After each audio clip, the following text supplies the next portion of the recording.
Welcome to Pick Me Up, I'm Scared, the podcast.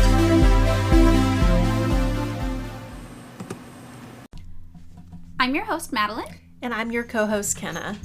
All right, Kenna, today we're starting with me asking you, have you ever seen the movie Argo?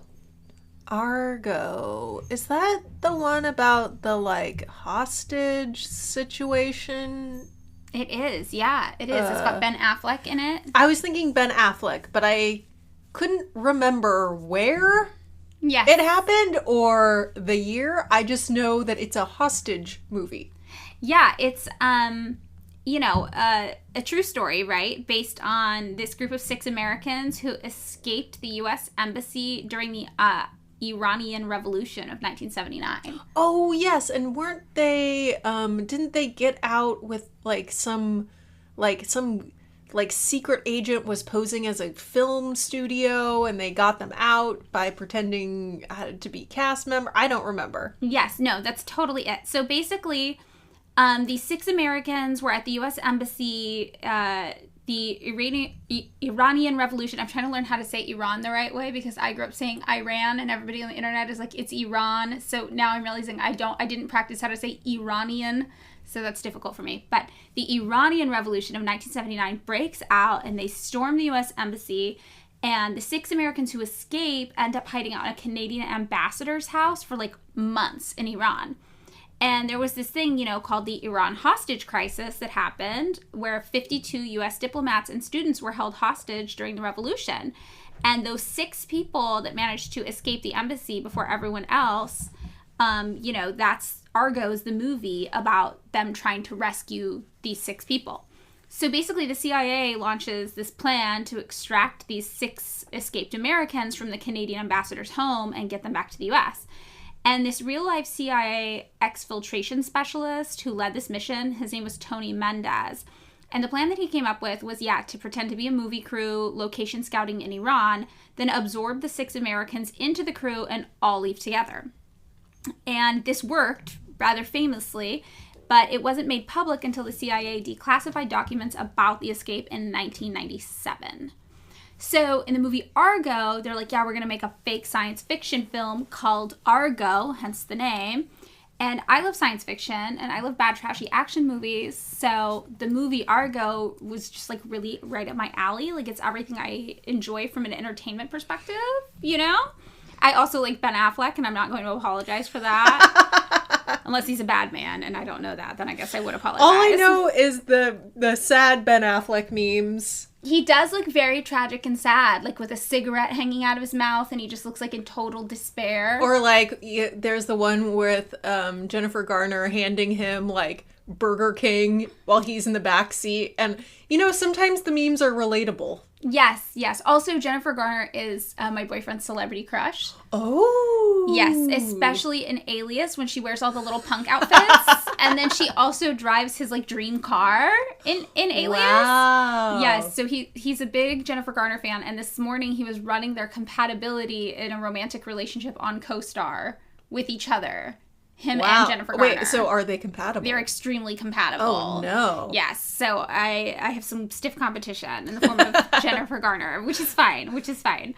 But in the movie Argo, they're pretending to be Canadian. They're trying to escape. There's this kind of general idea in the movie that everyone in Iran hates Americans. And if anybody found out that they were Americans, they'd be killed on sight. It's just very dangerous to be an American there. But nobody in the movie ever really talks about why. Yeah, it's why did the Iranian hostage crisis even happen? Why did the revolution happen? Oh, they don't give any backstory? Not really. They do a really brief overview in the beginning, but they don't really explain the hostility towards the American presence in a way that you fully understand, why these people were so pissed off, and why they were we're taking the U.S. Embassy. If anything, Iran is just kind of painted as being this, inherently violent and primitive nation full of bloodthirsty ghouls out to destroy any American on sight just because they hate our, super free red, white, and blue way of life. That's kind of the vibe you get. I mean, yeah, growing up in, the 90s, that's, what was definitely, painted by the news, for right. sure. They hate our way of life. They hate our freedom. But in reality, it's like, no, I think they hate our military and our government. Yeah. I think the average Iranian person isn't thinking much about the average American person. I mean, yeah, and the average American person isn't thinking much about other people. Exactly. But yeah, the movie just totally bypassed the fact that the whole Iranian hostage crisis happened because of Americans. And it was just one part of this like huge, rich legacy of U.S. intervention in what was once, a relatively democratic nation with sovereignty fighting imperialism from the West. So today, obviously, Iran is in the news, right? Because protests are happening there. And to really understand the current situation in Iran as Americans, I think we have to understand the role we played in the West of making Iran what it is today. So for today's episode topic, I thought it would be cool to do U.S. intervention and imperialism in Iran. Wow. It's a big one. So what do you know about Iran? Do you know anything? I know where it is on a map because my geography teacher in 7th grade was very scary. Oh, okay. It shares a border with Iraq and maybe Turkey. Is that accurate? Oh gosh, now I can't remember. I want to say it shares definitely a border with Iraq. Yes. Why am I thinking Yemen? But that's maybe. Yes, that would make sense based on some things I've read. And possibly Kuwait. Oh gosh, my memory is so bad. No, that's okay. I'm really bad at geography. I'm the kind of person who can't drive without navigation on, and before navigation, I would have to go on MapQuest and print out directions to anywhere I went, back in the early 2000s. So I think you're doing great. So you know that Iran used to be referred to as Persia. Oh. Yeah, for a long time. So I feel like once I started looking into the history of Iran, I feel like to really understand the state of mind, by the time Americans got there, you can't just start with the first time Americans showed up there. You have to go back and really start at the beginning of Iran because it has such a very unique history of being totally fucked with by so many people, and you have to really get at the beginning of it to understand how by the time Americans showed up, the Iranian people were just oh my, these guys now, and I think that's really important to understanding I don't know, just our role and how it compounded upon so much imperialism that came before us. So starting out, I'm going to try to summarize the history of the region. And it's complicated, right? It's got a lot of different power structures to contend with. And I'm going to do my best to summarize what I found to be key interesting points. But as always, if you want a more thorough and nuanced understanding, it's probably best to go straight to an Iranian historian as the source. But, since the history of Iran is important, I think when viewing it through the lens of our country, the United States, later intervention there, I'm going to summarize it a little as best I can so we can understand the context of the region by the time the United States showed up. So originally the area we today call Iran was called Persia, and communities were founded in Persia really early as 7200 BC. And by 550 BC, Persia was this vast and powerful area controlled by Cyrus the Great, who founded the Achaemenid Empire, I think is how it's pronounced, and that covered Central Asia, Mesopotamia, Anatolia, and Egypt. So in 330 BC, the Achaemenid Empire, I'm so bad at pronouncing things, fell to Alexander the Great, right, which was Greek guy. And in 312 BC, the Seleucid Empire replaced the Achaemenid Empire. And then in 247, that was replaced by the Parthian Empire. And then in 224, that was replaced with the Sasanian Empire, I believe. Right, yes. And then eventually the Sasanian Empire fell in the year 651 to something referred to as the Muslim conquest of Persia under this new group coming in from the east. So as you can see, right out of the gate, you just have kind of these empires falling to one another and this really complicated, rich history that emerges by the time we even get to the year 600.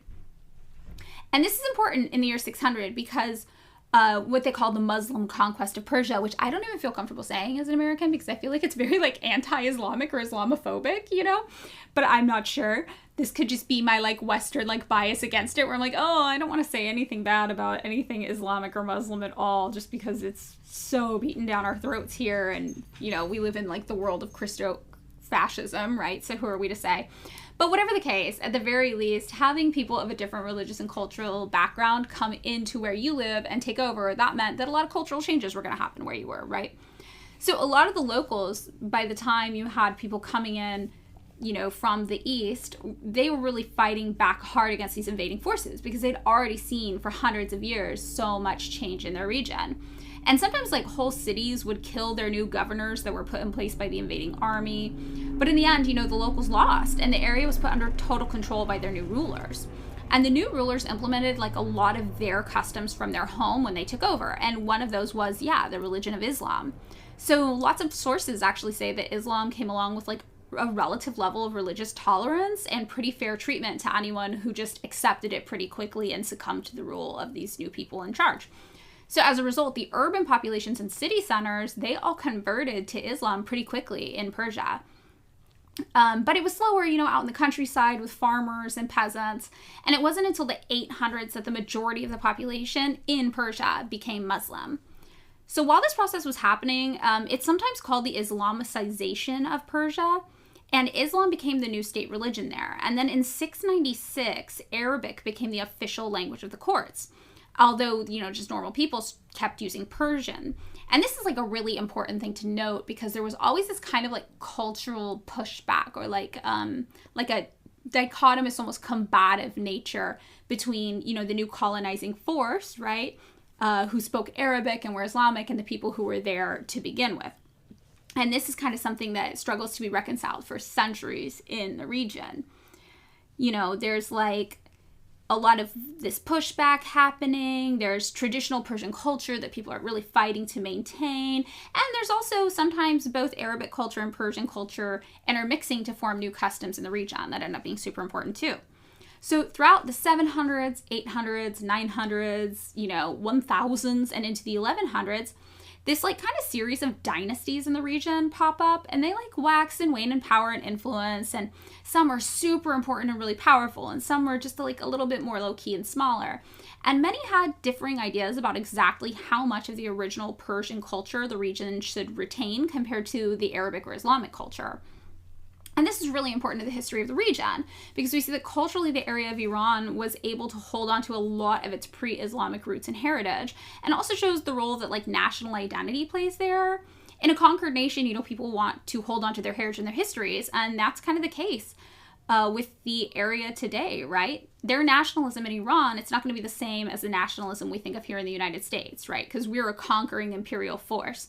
And our nationalism, like, exports and spreads our national identity to everybody abroad in this, like, really imperial way. However, if you have this, like, nationalism of a conquered people, like in Iran, it feels relevant because we see that they've had to fight so much to retain their culture, and that actually plays into this whole spirit of revolution that goes through Iran up to today. So from the years like 1000 to 1400, we saw a lot of invading armies like continuing to sweep the region. We have a lot of political instability. We have Mongol conquests and Turkish armies and Turco-Mongolian rulers. And it seems just like everybody historically has always been fighting for control over this area that we used to call Persia. Then in 1501, Ismail established the Safavid dynasty, and that following year made Shiite Islam the official religion of the state. And this kind of dynasty runs a really, really long time, like until 1736. But a whole lot of stuff happens in there in between. Like Ismail dies in 1524, one of his sons takes over, then he dies, and then some other guy takes over. Then in 1556, we see Emperor Akbar take the throne, and he's like, you know what, Persian is now the administrative language of the empire, which is a pretty big deal given the history of the region, right? Because he's like, we're not doing the Arabic thing anymore. You know, he's battling for control with this other guy, and then he loses certain regions to the other dude. It's like this whole thing. There's just always kind of this history of conflict where people are trying to have control of the area. And in 1560, Akbar also devised this whole new religion that combined elements of Islam and Hinduism together into this like broad, tolerant, divine religion, it's called. It's trying to like find a way to make peace and make sense of the region. And meanwhile, his political opponent is like, no, we're just going to strengthen like Shiite Islam instead. Then by 1585, the Ottomans invaded Islam, the Ottomans invaded Persia, and this started this like back and forth that would go on for decades and like even centuries until a temporary treaty was first signed in 1612 and then an additional treaty in 1618. So in between those two treaties, something else happened too. There's just like so much that happens here. In 1616 to 1617, the English show up on the scene. So if you remember, they're coming into a region that's already extremely politically divided due to just its history, and tensions are always high there because people are like, who the fuck are you and what's going to happen, right? But they signed this commercial treaty there with the Shah, which is the title of the monarch in, Persia. And it's basically like, the equivalent of being a king in the Western world. And his name is Shah Abbas, or Abbas. So the English are getting super heavily involved in commercial activity there. This is really like the era of colonial expansion, right? Because like when did Europeans come to the United States? Or the Americas? 1600s, right? 1500s? Isn't there 1492? 1492, yeah, exactly. So this is when they're kind of going everywhere. I had to remember the rhyme from school. Oh yeah, 1492, Columbus sailed the ocean blue. That's still stuck in my head. A lot of I wish it would not be the reason why I remember that date. I feel like, you did remember, though, so at least you got something out of the terror of, the false histories of the United States. So, yeah, this all checks out. This is when Europe is like, oh my god, we're going to all these new places. We're doing colonization super hardcore. We're, like, seizing all these resources for everybody. And they go to Persia, and they're like, you got a lot of shit we like here. So they sign this, commercial treaty that's like, yeah, let us come in here and do business, basically. And they even go so far as to help Persian forces oust these like Portuguese armies that came into the region. They're like, no, we don't want anybody competing with us here. And this is like super important because this is like the foundation of Western intervention in general in the region. And we'll see that this is like something that plays out over time. So Shah Abbas is like really doing business, not just with the English, like with a lot of people. He's like taking back land from the Mughals and the Ottomans. He's signing commercial agreements also with the Dutch East India Company. He even issues this like royal export monopoly on silk. But when he dies, the Ottomans just kind of seize back a lot of land. And by 1639, there's this like new treaty that comes out that's like, look, okay, the Ottomans control the area we now think of as Iraq, and there's some relative peace with the Ottomans for a while once that happens. So meanwhile, in the mid-1600s, Persia is having some conflict with the Europeans, which, like, who hasn't? The whole world has conflict with the Europeans, right? Basically, Persia's fighting with the Dutch East India Company, which we all know is like a horrifying force of violent colonization. They're also fighting with the Portuguese, and the Dutch and the Portuguese obviously are there looking for resources and are heavily invested in commercial interests and like exploiting resources in the region. And all this is relevant again because it sets the precedent for how the Western world engages with Iran going forward, like stealing natural resources from them basically. In 1664, a French trade mission is sent to Persia, and later that year the French East India Company is established. So by the 1700s, we see Afghans then occupying a large chunk of Persia. We see the Russians coming in, and we see Ottomans coming in yet again. And by 1724, the Russo-Ottoman Accord divides northwestern Persia between the Russians and the Ottomans. And the Afghan occupation is still happening, and that doesn't even come to a close until 1730. And then by 1732, the Russians are abandoning rights to certain areas. And by 1733, the Ottoman occupation of Persian territories comes to an end. And things all kind of chill for a second. But you can see, you're just like, oh my God, there's like so many national vested interests in this area that it's just like constant. And even though things kind of chill for a second, by like Persian history, that only means like 3 years. In 1736, the Safavid dynasty that started like way back in the 1500s, that finally comes to a close. And we see this new Shah, Nader, come to power. So as the Shah, Nader starts out seeming kind of mild. He's even like, look, maybe the Ottomans here can take on this milder form of Shiite Islam. We can be really respectful of people. Things can kind of chill. But the longer he's in power, he gets like increasingly paranoid and harsh, and even goes so far as to blind his own son out of suspicion that his son was trying to overthrow him. And eventually in 1747, he's assassinated. His nephew takes over because everybody's just like, okay, this is a little much. This guy is losing it. And in 1783, we see Georgia severs like all ties with Persia and signs this treaty with Russia. And all of a sudden, Russia and Persia are like pointing fingers at each other, like the Spider-Man meme, like, oh shit, what's going to happen with us? And now you have that whole complicated dynamic. So the next year, the British government introduces legislation to bring East India Company under its total political control. And this is important, remember, because they have like a lot of involvement in Persia at the time through the East India Companies. So the British then end up just with this huge amount of interest in Persia as a result of this. In the year 1800, Sir John Malcolm, who's a representative of the East India Company, right, British, concludes a commercial and political treaty with Persia. And in this treaty, Persia is not to make peace with the Afghans unless they renounce all designs on India, right? Some real capitalist trading political stuff. It's important, obviously, because of the interest of the East India Company in India. And by 1810, we see the first Persian students start to get sent to Europe by the Crown Prince. And the second Sir John Malcolm has this like mission to Persia that firmly establishes British influence. So by the 1800s, Britain's like, yeah, we're all in it, whatever you got going on over there. They got like their hands super, super into it. And just 2 years later, a treaty of something called permanent friendship is signed between Persia and Britain. Meanwhile, all this is happening, Persia is like at odds with Russia, right? There was like a war in 1813, a second war in 1826. They keep losing. More and more and more Persian territory ends up in Russia. And by the mid-1800s, the relationship between Persia and even England starts to sour. And in 1856, we see the Anglo-Persian War over this town called Herat. Now, during this war, Persia is ruled over by the Kahar dynasty, who were trying to lay claim to the city of Herat. And Herat used to be a Persian city, but it declared itself independent and put itself under the protection of the British in India in alliance with like this nearby Afghan region. So you're just like, okay, the spider web of alliances and complications between Persia and literally like everywhere else in the world is just this really complex web. And in the end, the Persians withdrew from Herat and the British withdrew from southern Persia. But England, of course, still had a vested interest in Persia from like an economic position. So in 1889, the Imperial Bank of Persia was founded.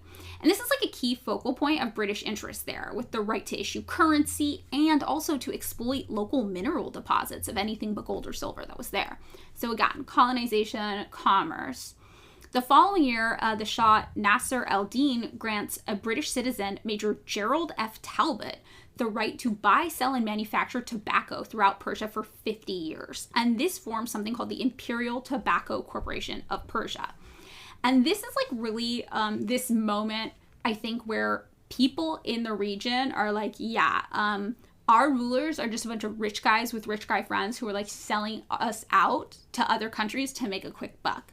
So this is something also that's important, I think, when you think about like the history of this area, just how much these deals by the higher-ups with the deals from higher-ups of other countries like failed to consider the needs of the people who actually lived in the region. And the same year that this happens, inflation starts to like really hit Persia, creating widespread financial difficulty. The following year, this like leading cleric of a key Persian city declared tobacco like prohibited. He's like, you know what? We don't do tobacco. Tobacco's gnarly. And he tells his followers, like, you should go through all the bazaars and the markets and smash all of the water pipes. And this will be like our protest against this tobacco concession that was made to this British dude, Major Talbot, right? So it's like a political kind of thing. And we already see, you know, the local Persians, they're not happy with this special relationship that the Shah was granting to some British guy. And these tobacco tensions rise, leading to a national tobacco boycott. So by 1892, there started to be like full-blown bloody demonstrations in front of the royal palace, and the Shah is forced to cancel this tobacco concession, the special deal he made with the British guy, which means that Persia has to pay this huge sum of money as a form of compensation for breaking the contract. And in 1896, just 4 years after this, the Shah is assassinated. He's just like really not popular. People are just like, no, we don't like this guy. And a couple of years later, though, like the death of the Shah, we see doesn't really slow down the influence of Europe and in particular England in the region.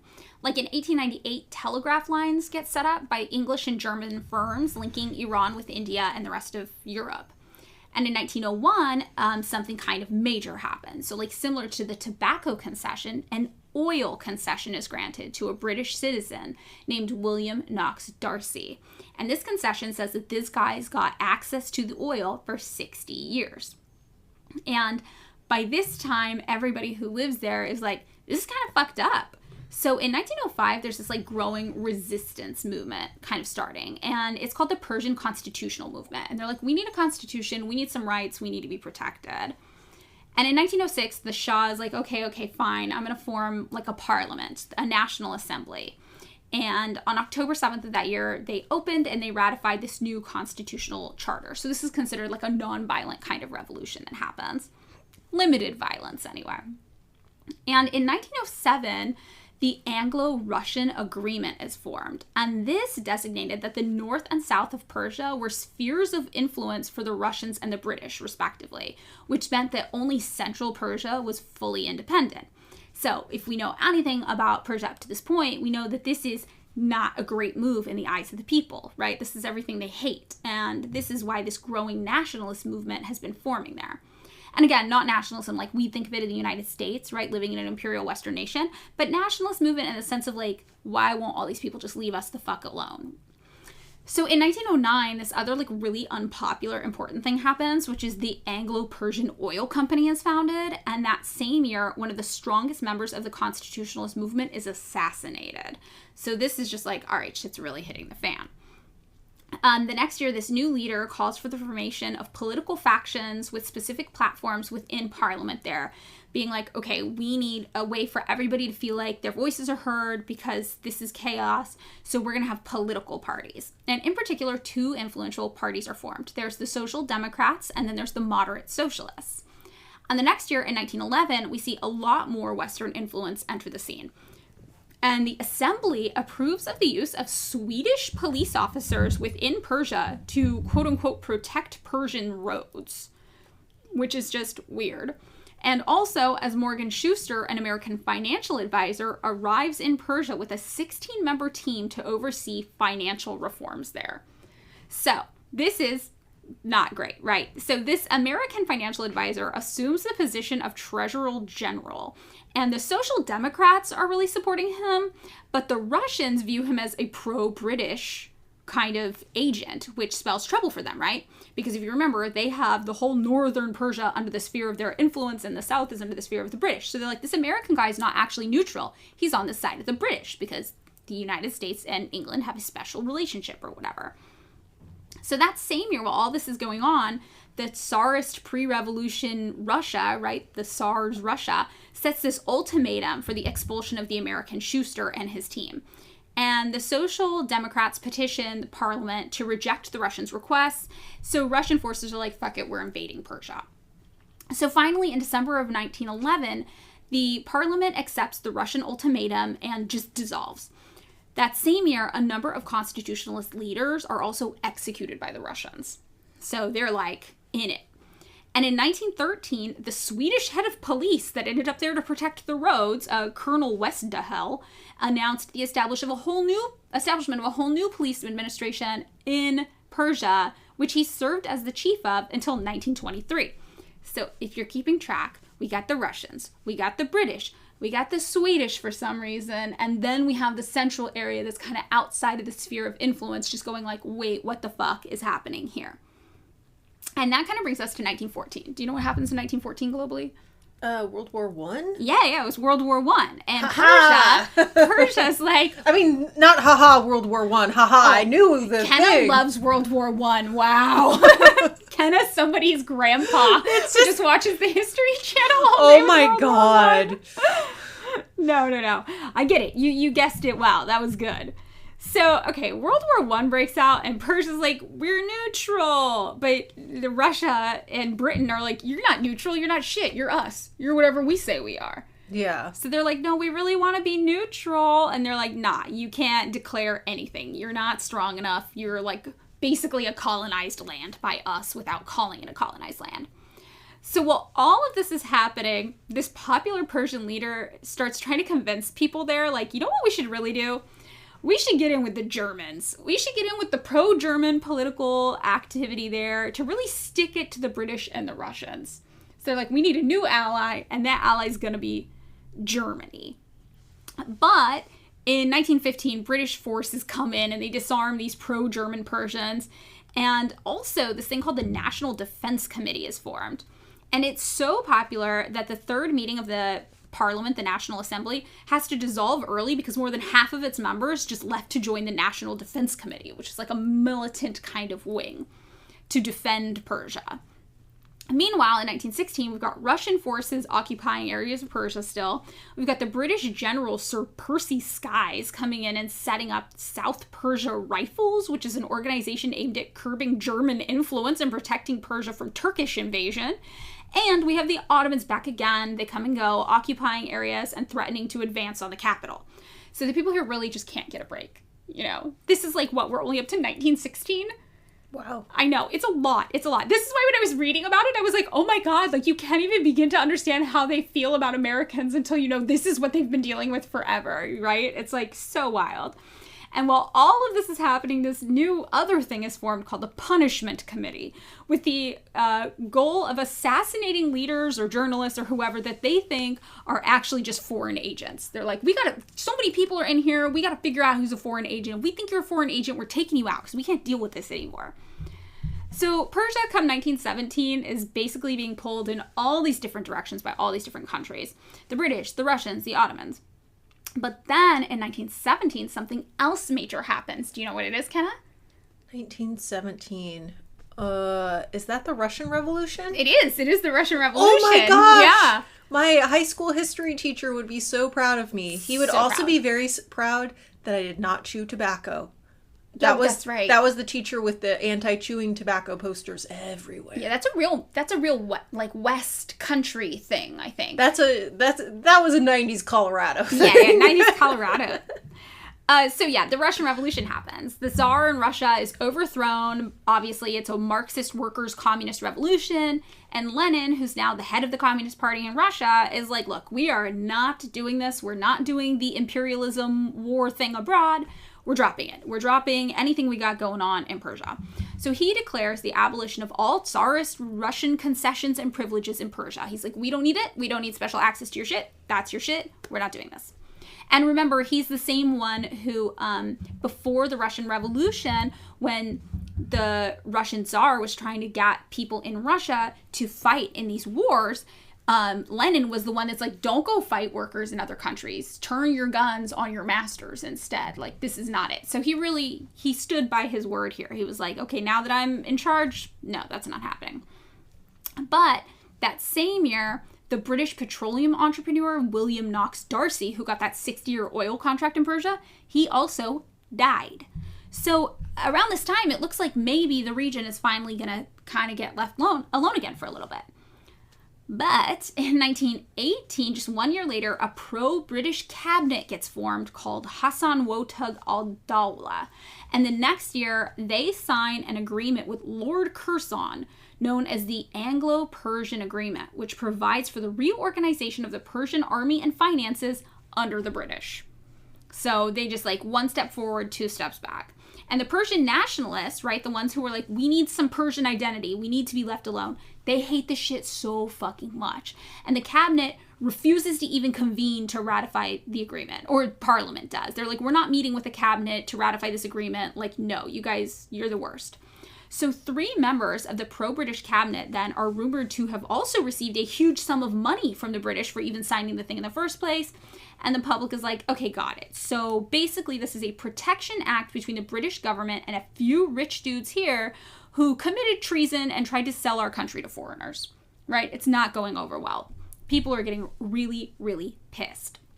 So it's 1919 now, and the Persian government sends a delegation to the Paris Peace Conference, demanding the repeal of that 1907 agreement between Britain and Russia that led to Persia's division into spheres of influence. But the British are like, shush, shush, shush, shush, shush, you're not even real, so how can we recognize you? And they don't even get to hear them out. So while all this is going on, people are they're getting mad, right? Justifiably so. They can't get a break. Everybody wants to control everything still. And in 1920, we see that maybe things start to kind of change. Persia becomes one of the original members of the League of Nations and immediately protests that Anglo-Persian agreement of 1919. And the League of Nations rules in favor of Persia. They're like, yeah, this is fucked up. This isn't okay. Meanwhile, though, one of the leaders of the Social Democrat Party forms his own semi-independent government that same year. And Bolsheviks from Russia start bombarding the British in Persian territories, trying to like get them to get the fuck away. And then this leftist Persian leader teams up with the Communist Party-led USSR's Red Army to form this like revolutionary government, like inspired by the Russian communists in Persia. And by 1920, we see a communist party officially formed in Persia, and Persian communist forces from the Soviet Republic are there. In 1921, Persia and the Soviets signed an agreement according to which all concessions and privileges previously extended to Russia are completely dissolved.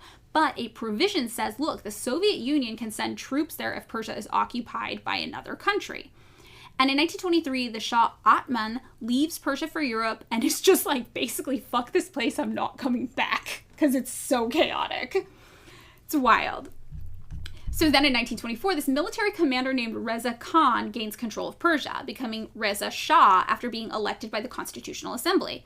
And that same year, the consul general of the American embassy, Major Robert Embry, was murdered.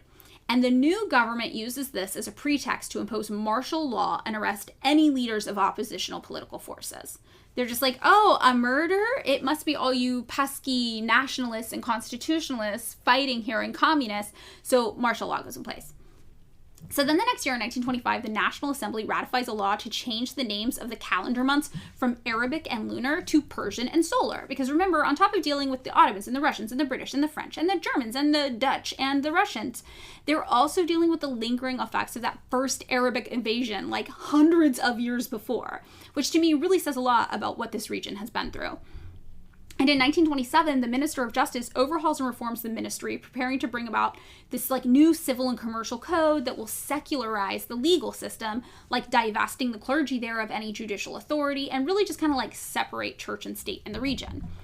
Also at this time, the Treaty of Guarantee and Neutrality with the Soviet Union concludes, with each party abstaining from attacking the other and remaining neutral in the event that the other is attacked. Also, all of those privileges that foreigners living in Iran got for centuries, those were abolished. And foreign nationals there all of a sudden are subjected to the same laws and regulations that Persian locals have, which is major, because for a long time they just kind of got carte blanche to do whatever they want. Then in 1928, a national bank is formed, as well as a school of agriculture, and the National Assembly also approves an opium trade monopoly at the state level, so basically nationalizing opium trade there as well. And it looks like they're kind of nodding, if not moving towards a planned economy. And as you can imagine, a planned economy, right? What is that? That's communism. So the West freaks out. Sounds commie. Sounds commie, right? So the West is looking at this and they're like, let me get this straight. You guys are cool with the USSR now, and you're planning all this economic stuff, and you're nationalizing industries. Like, this is socialism, and we got to get in there fast. So this same year while all this is happening, a law is passed in Iran that requires citizens to wear Western clothing, which is really, really unique. And I think the reason for this is that a lot of people in the region were like, well, the West is modern and progressive. So if we want our country, which is now developing all these cool things, we've got the agriculture, we've got the bank, we're doing all these things. If we want to be modern and progressive, we have to be like the West. But as you can probably guess, the local people are like, we don't want to be like the West. Like, we've been fighting for centuries to maintain any semblance of our own culture we can. And now you want to take our clothes from us? Like, this is super fucked up. So this is kind of one of these conflicting things that starts to emerge within like the region's own government, basically, about how Western they want to be. So Reza Shah is like, no, this is a nation building exercise. But it ends up just like actually traumatizing a lot of people in the region. There's this huge history there of people fighting to retain their culture and struggling to oppose Western influence in their region. And now there's this law that says you have to give up your culture and you have to basically dress in the clothing of your oppressors. So to the higher-ups and the wealthy in Persia at the time, anything Western, was associated with progress and good. However, we can see the regular people in the region have a totally different take on this, and growing dissatisfaction with Western influence is like mounting. And we see this push and pull between Westernization at the government level around this time. And in 1930, the people and even the government are trying to dissolve this Anglo-Persian oil company's access to oil in the region. But the company is just like, no, we're not backing out. Like, you made this agreement. And that same year, the Parliament, the National Assembly, passes a law trying to protect the country's historical monuments. And this is because the French, up to this point, had like a monopoly on excavating archaeological sites there. So they're like, no, we're really trying to develop our own cultural heritage and experience, which obviously doesn't make sense in the context of making everybody dress in Western clothes. So whatever, though, you have to cool it on stealing all of our historical artifacts, and we are going to have like our own local step in and take this over instead. Also, in 1931, Persia's getting friendlier and friendlier with the Soviet Union, giving them better deals and certain privileges and trade agreements. And the Foreign Trade Monopoly Law is passed in the assembly, which makes it illegal, basically, to conspire to control an industry and foreign trade in the region, which is a huge dig towards all the British with, like, the tobacco and the oil. They're like, we're not doing this anymore. And in 1932, the government also starts to kind of encourage families to use local textiles for their children at school rather than like doing the Western clothing thing to promote national industry. So not necessarily culturally, but like to promote the local businesses. And that same year, the Parliament Assembly just officially abolishes the Darcy oil concession with the British dude. And representatives of the Anglo-Persian Company are so mad. They are fighting with Reza Shah's cabinet, and this is like this whole issue. Unfortunately, just 1 year later, the region of Persia, they lose the fight, and a new agreement with the Anglo-Persian Oil Company is signed and approved for an additional 30 years. And this kind of symbolically represented this like change on the part of the Shah that was super sudden and kind of confusing and disappointing for a lot of people. Like around this time also, the Shah started dismissing cabinet members and sending them to prison, then ordering that they be murdered there. So this whole switch up happened between 1932 to 1933 and continued into 1934. So, by 1935, the government officially is like, you know what, stop calling us Persia, call us Iran. And that is the name of the country in Persian. So, similarly, the Academy of Persian Language opened up and started voicing a number of Persian words to replace Arabic words. They're like, no, we're kind of moving back towards our own language and our custom. Again, though, we see that while the government is seeking to preserve national identity on one hand, on the other hand, it's kind of taking these steps that are more like muddied and confusing. Like that same year, the government again basically makes it illegal to wear the traditional Arab abba and turban, which makes sense in the conjunction of them wanting to do with the Arabic words, like getting rid of those. However, they instead, again, just ordered the adoption of Western-style clothing and hats for all of its citizens. So this became like this law, like, no, we're progressive. And I think this is really interesting because a lot of times you'll see people online being like, look what Iran used to be. And they'll show you these pictures of people in super Western style clothing in like the 60s and the 70s and the 50s. And it's supposed to be symbolic of like how they once were so progressive. But it's like, well, no, people actually didn't want to dress like that. Like most of them were being forced to dress that way. So it's kind of one of those things where it's like, it's not good for anybody to force you to dress anyway, whether you're super traditional, super covered up, or super, modernized, super Western. It's like, no, people should get to choose what they want to wear and how they want to be. And these people were not choosing to dress in super Western clothing. Have you ever seen those posts that people make about that online? No, but yeah, I would think that is strange because I'm just like, yeah, if you know the backstory, you're just like, oh, there's more going on here. Right, exactly. And then it's like also the people there, like, okay, politically the agenda was to move away from the Arabic history of the region and reclaim like the pre-Arabic Persian history, but also like people there, a lot of them were exposed to Arab culture for a long time. A lot of them were Islamic, and they were just like, no, I like wearing my Arab abba, I like wearing my turban, I don't want to wear these Western clothes. Yeah, I think more just like, to me, it's just more equating Western clothing with progress is like, ooh, not good. Yeah, it's super, super messed Where up. it's just like, yeah, I'm very much for like, wear what you want. Like, wear whatever we are in fashion. We love fashion. We love fashion. We love all sorts of fashion. Wear what you want. Like, whatever, But, just to assume that, Western fashion is progressive and traditional fashion is not good. It's pretty gnarly.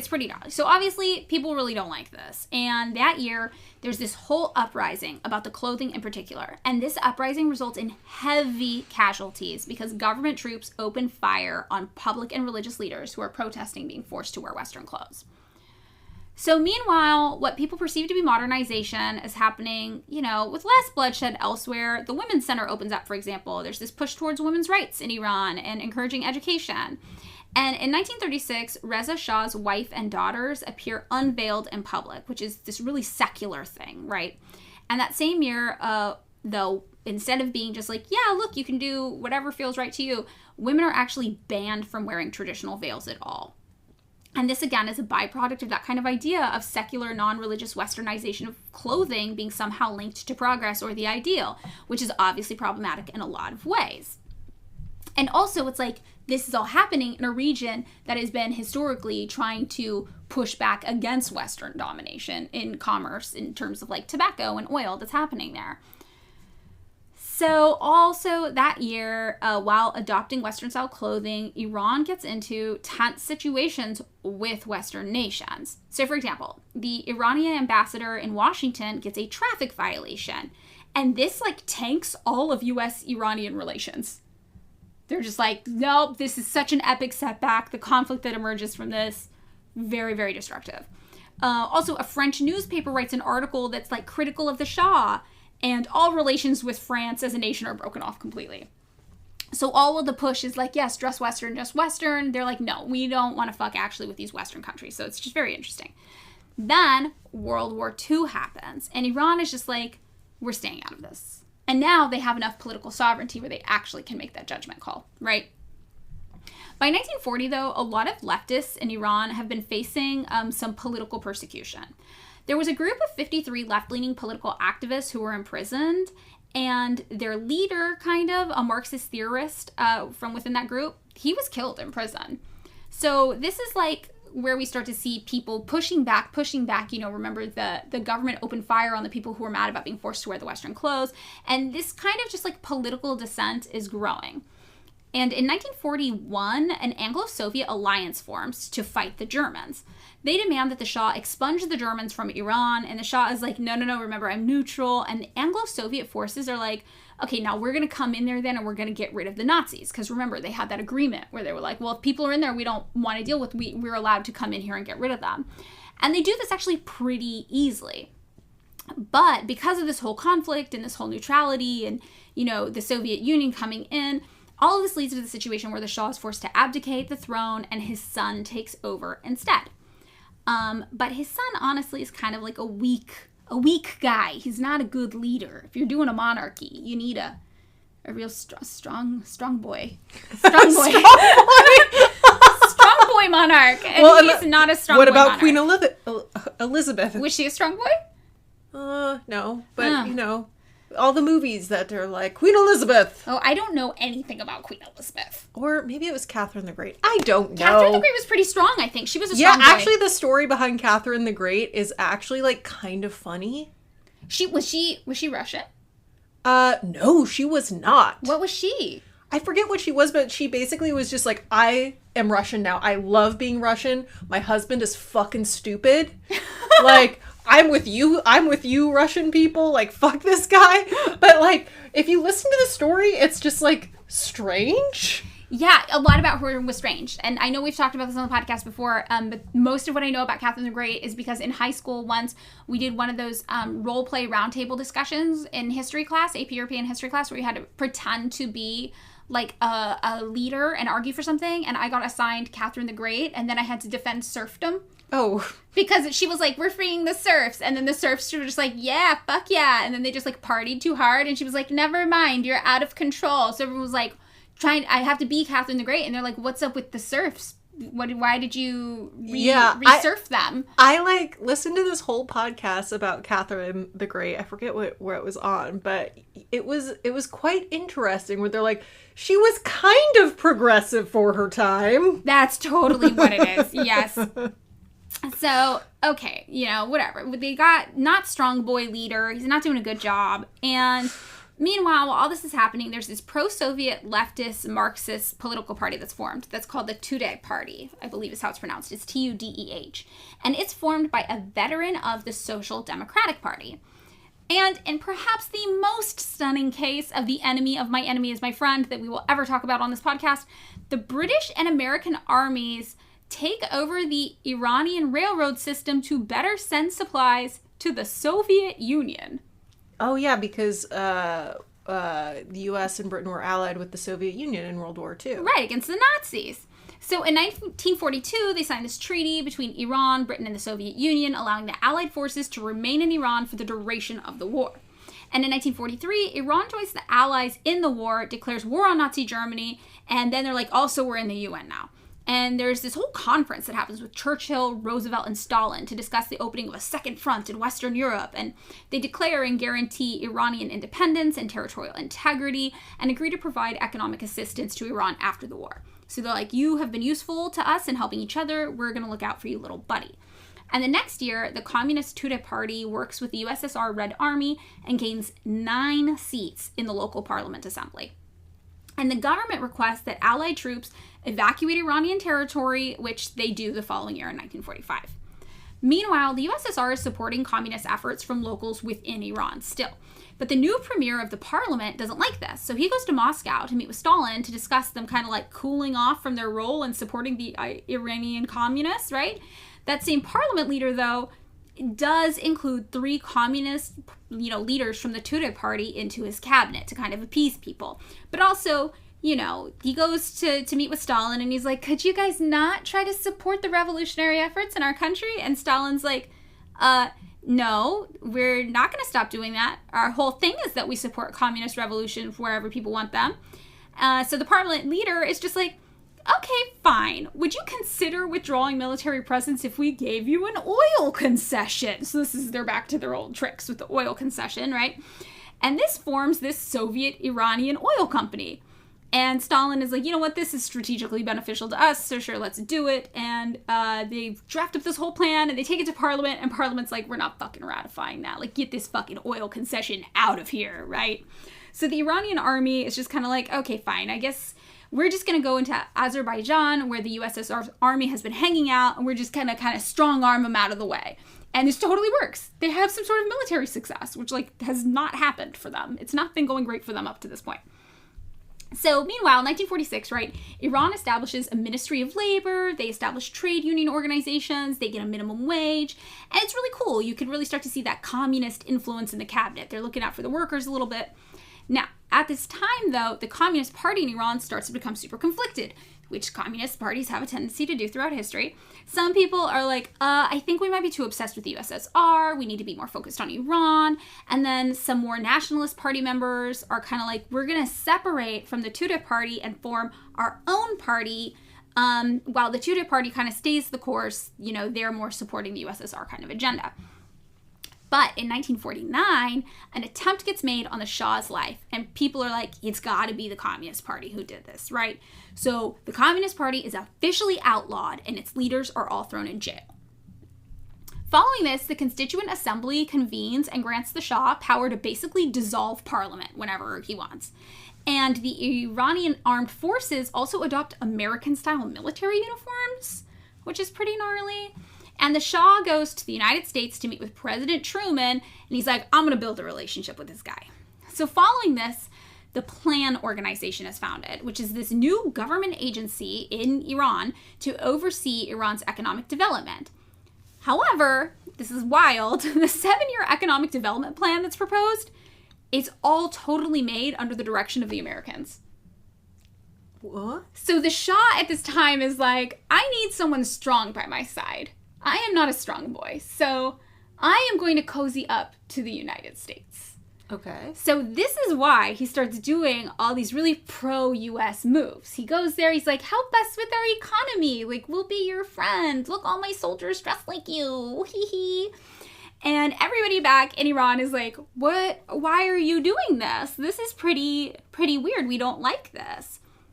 So while all of this is going on, a brand new political party forms, which is called the National Front. And this is a decidedly anti-imperialist party. Okay, they're like, you know what? We see what's going on here with you cozying up to the Americans. You're cozying up to the British. You're cozying up to everybody. You're doing everything except for looking out for Iran's national interests. We are not into this. They are very, very vocally anti-imperialist. And it is founded by this guy, Mohammad Mossadegh, who is maybe the most important person from a United States perspective in all of Iranian history. And this is a party where a lot of people in it have totally different political affiliations, but they share just a few common goals that they decided are more important than anything they don't have in common. They want the fight for Iranian independence, freedom, and resistance to foreign intervention. So this is kind of their whole thing. These are the people who are like, we are tired of our entire history being other people coming in and taking shit and us just having to deal with it. We want leaders who stand up for us, who look out for us.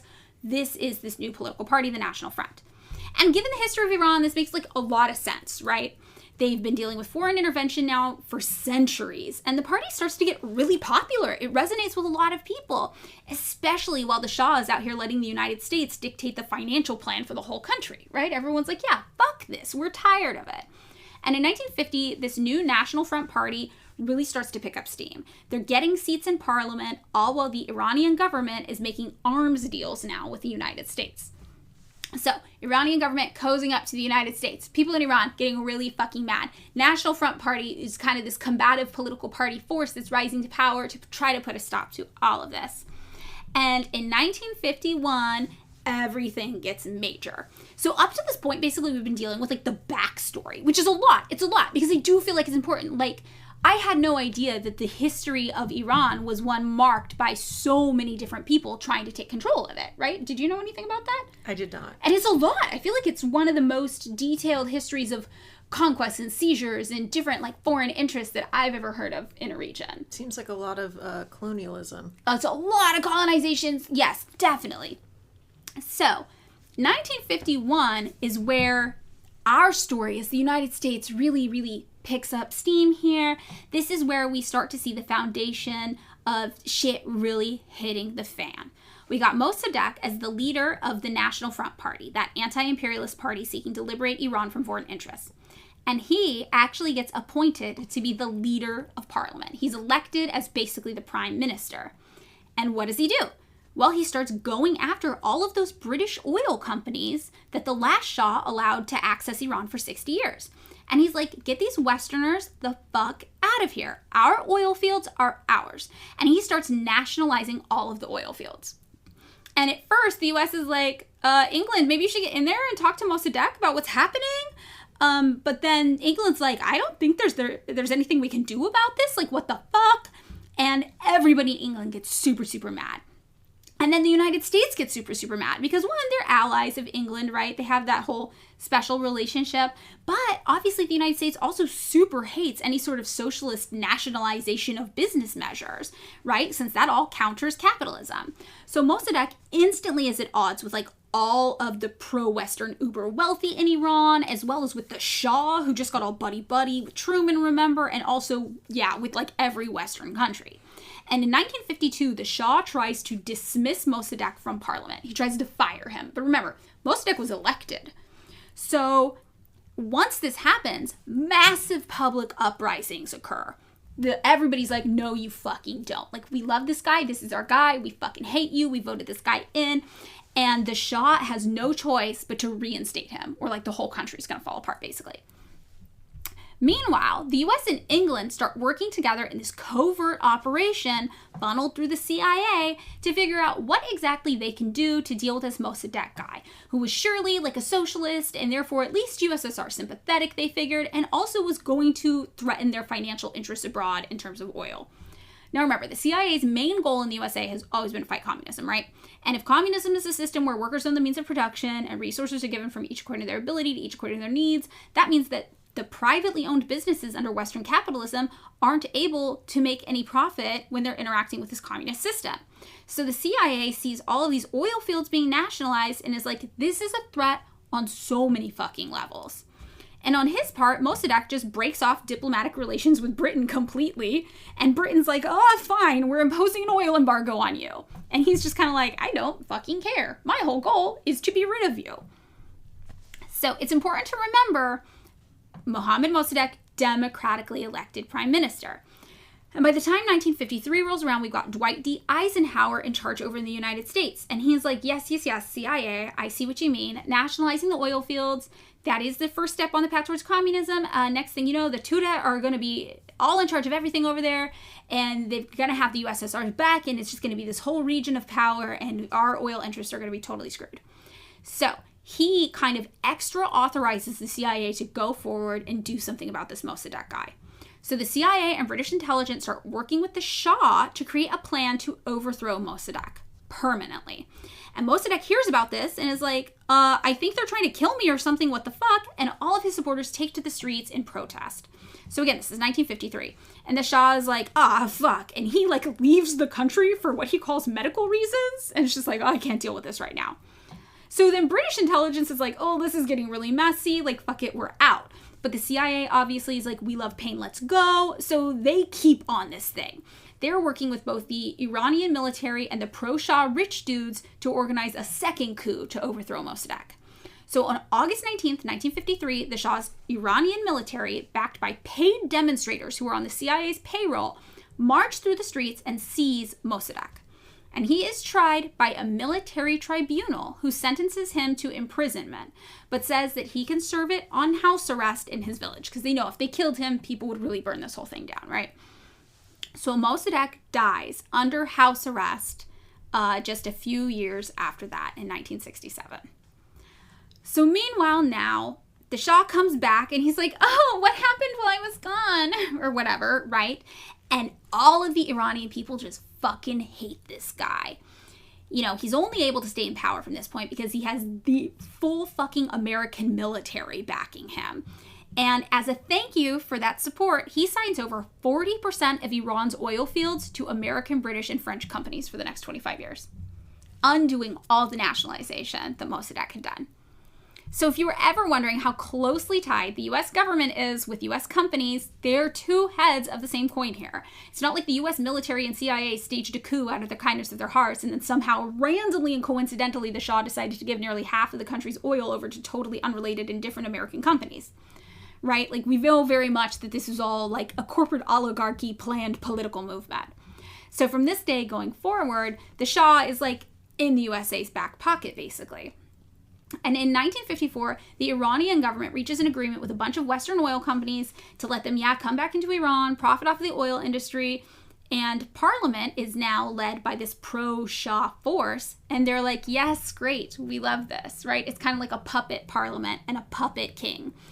Basically, the CIA-led coup transformed Iran's constitutional leadership into a royal dictatorship led by Shah Mohammad Reza Pahlavi.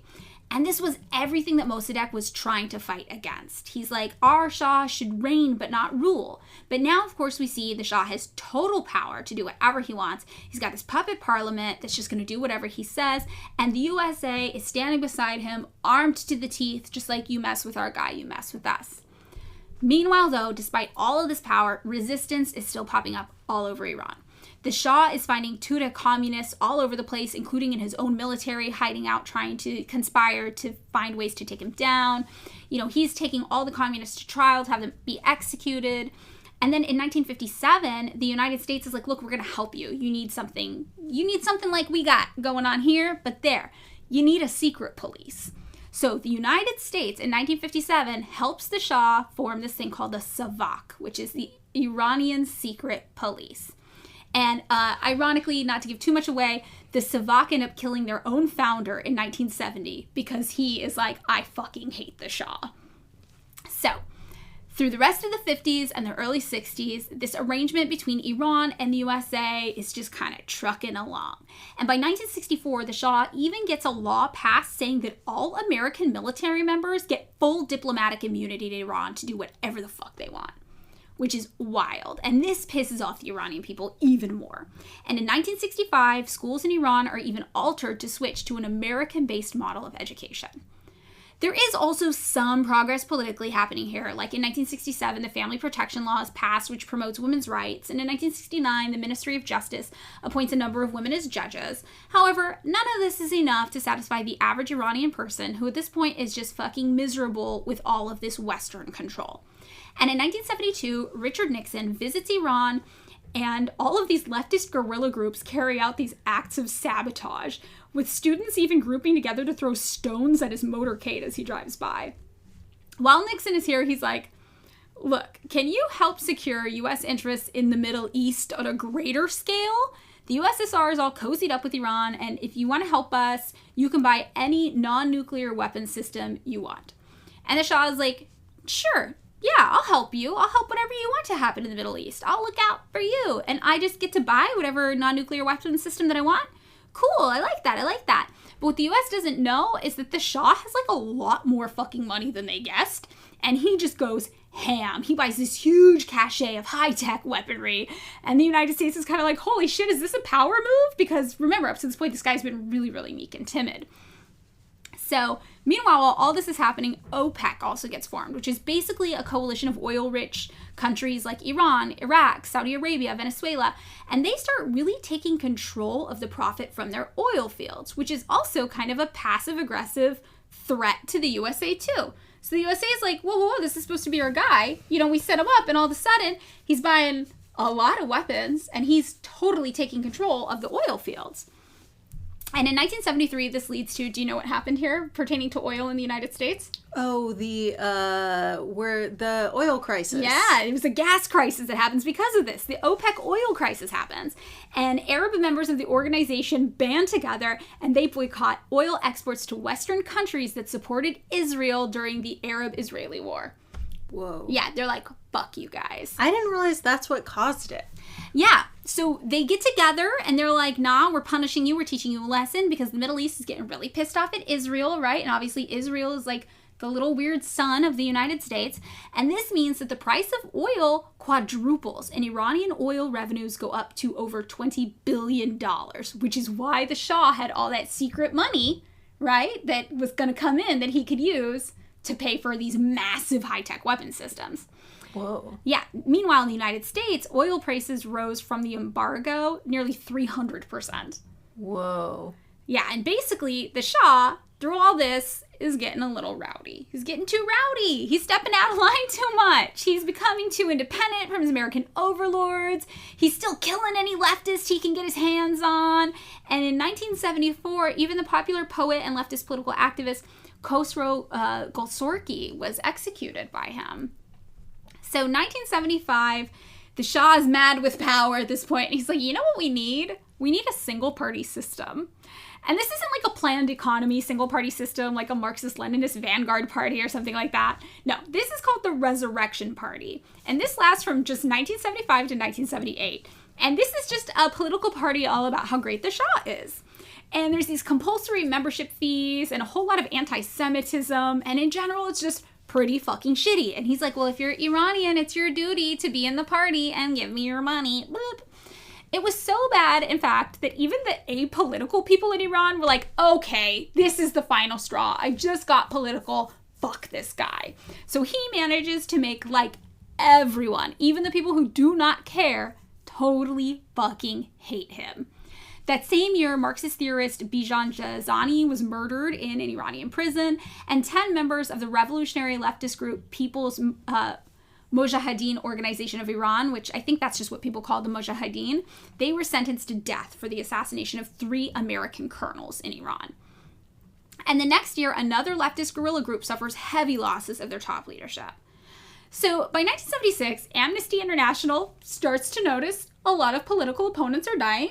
And they're like, hey, Shah of Iran, what you doing over there? What's going on over there? It seems like a lot of your enemies are getting murdered. And they launched this whole critique of Iran's alleged human rights violations and treatment of political prisoners. And in 1976, also, Jimmy Carter is elected president of the United States. And remember, the Shah is no longer the quiet puppet dictator on the U.S.'s dole. He's gone kind of mad with power from the American perspective since they expected him to just, like, unilaterally uphold American interests forever, no matter the cost.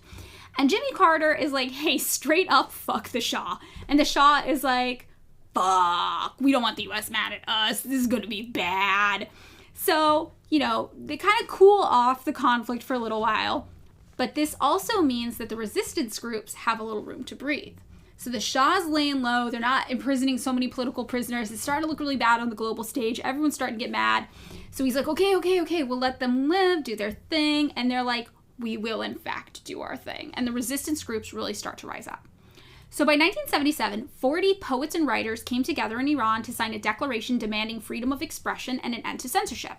And 53 judges and lawyers signed an open letter to the court demanding human rights guarantees. And people are so mad that the Shah is like, okay, you know what? I'm getting rid of the prime minister that you all hate that was like my puppet guy in charge. Is that going to make you happy? So the prime minister steps down after 13 years serving.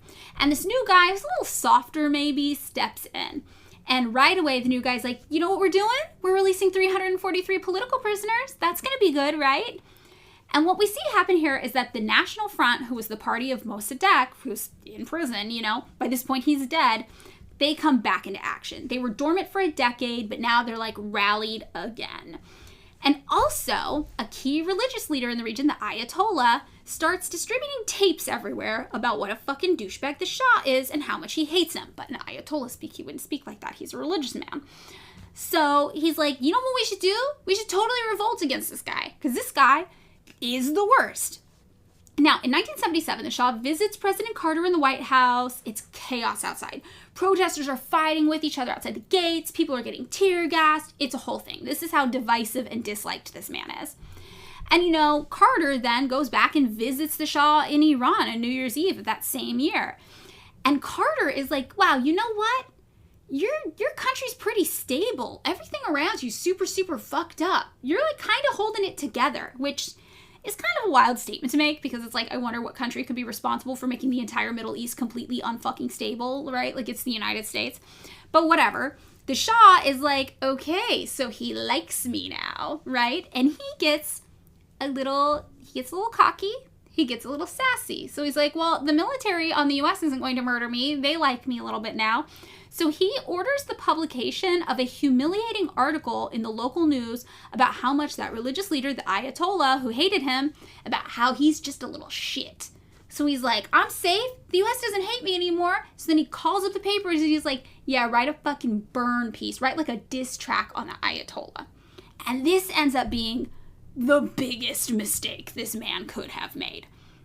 This does not go unnoticed.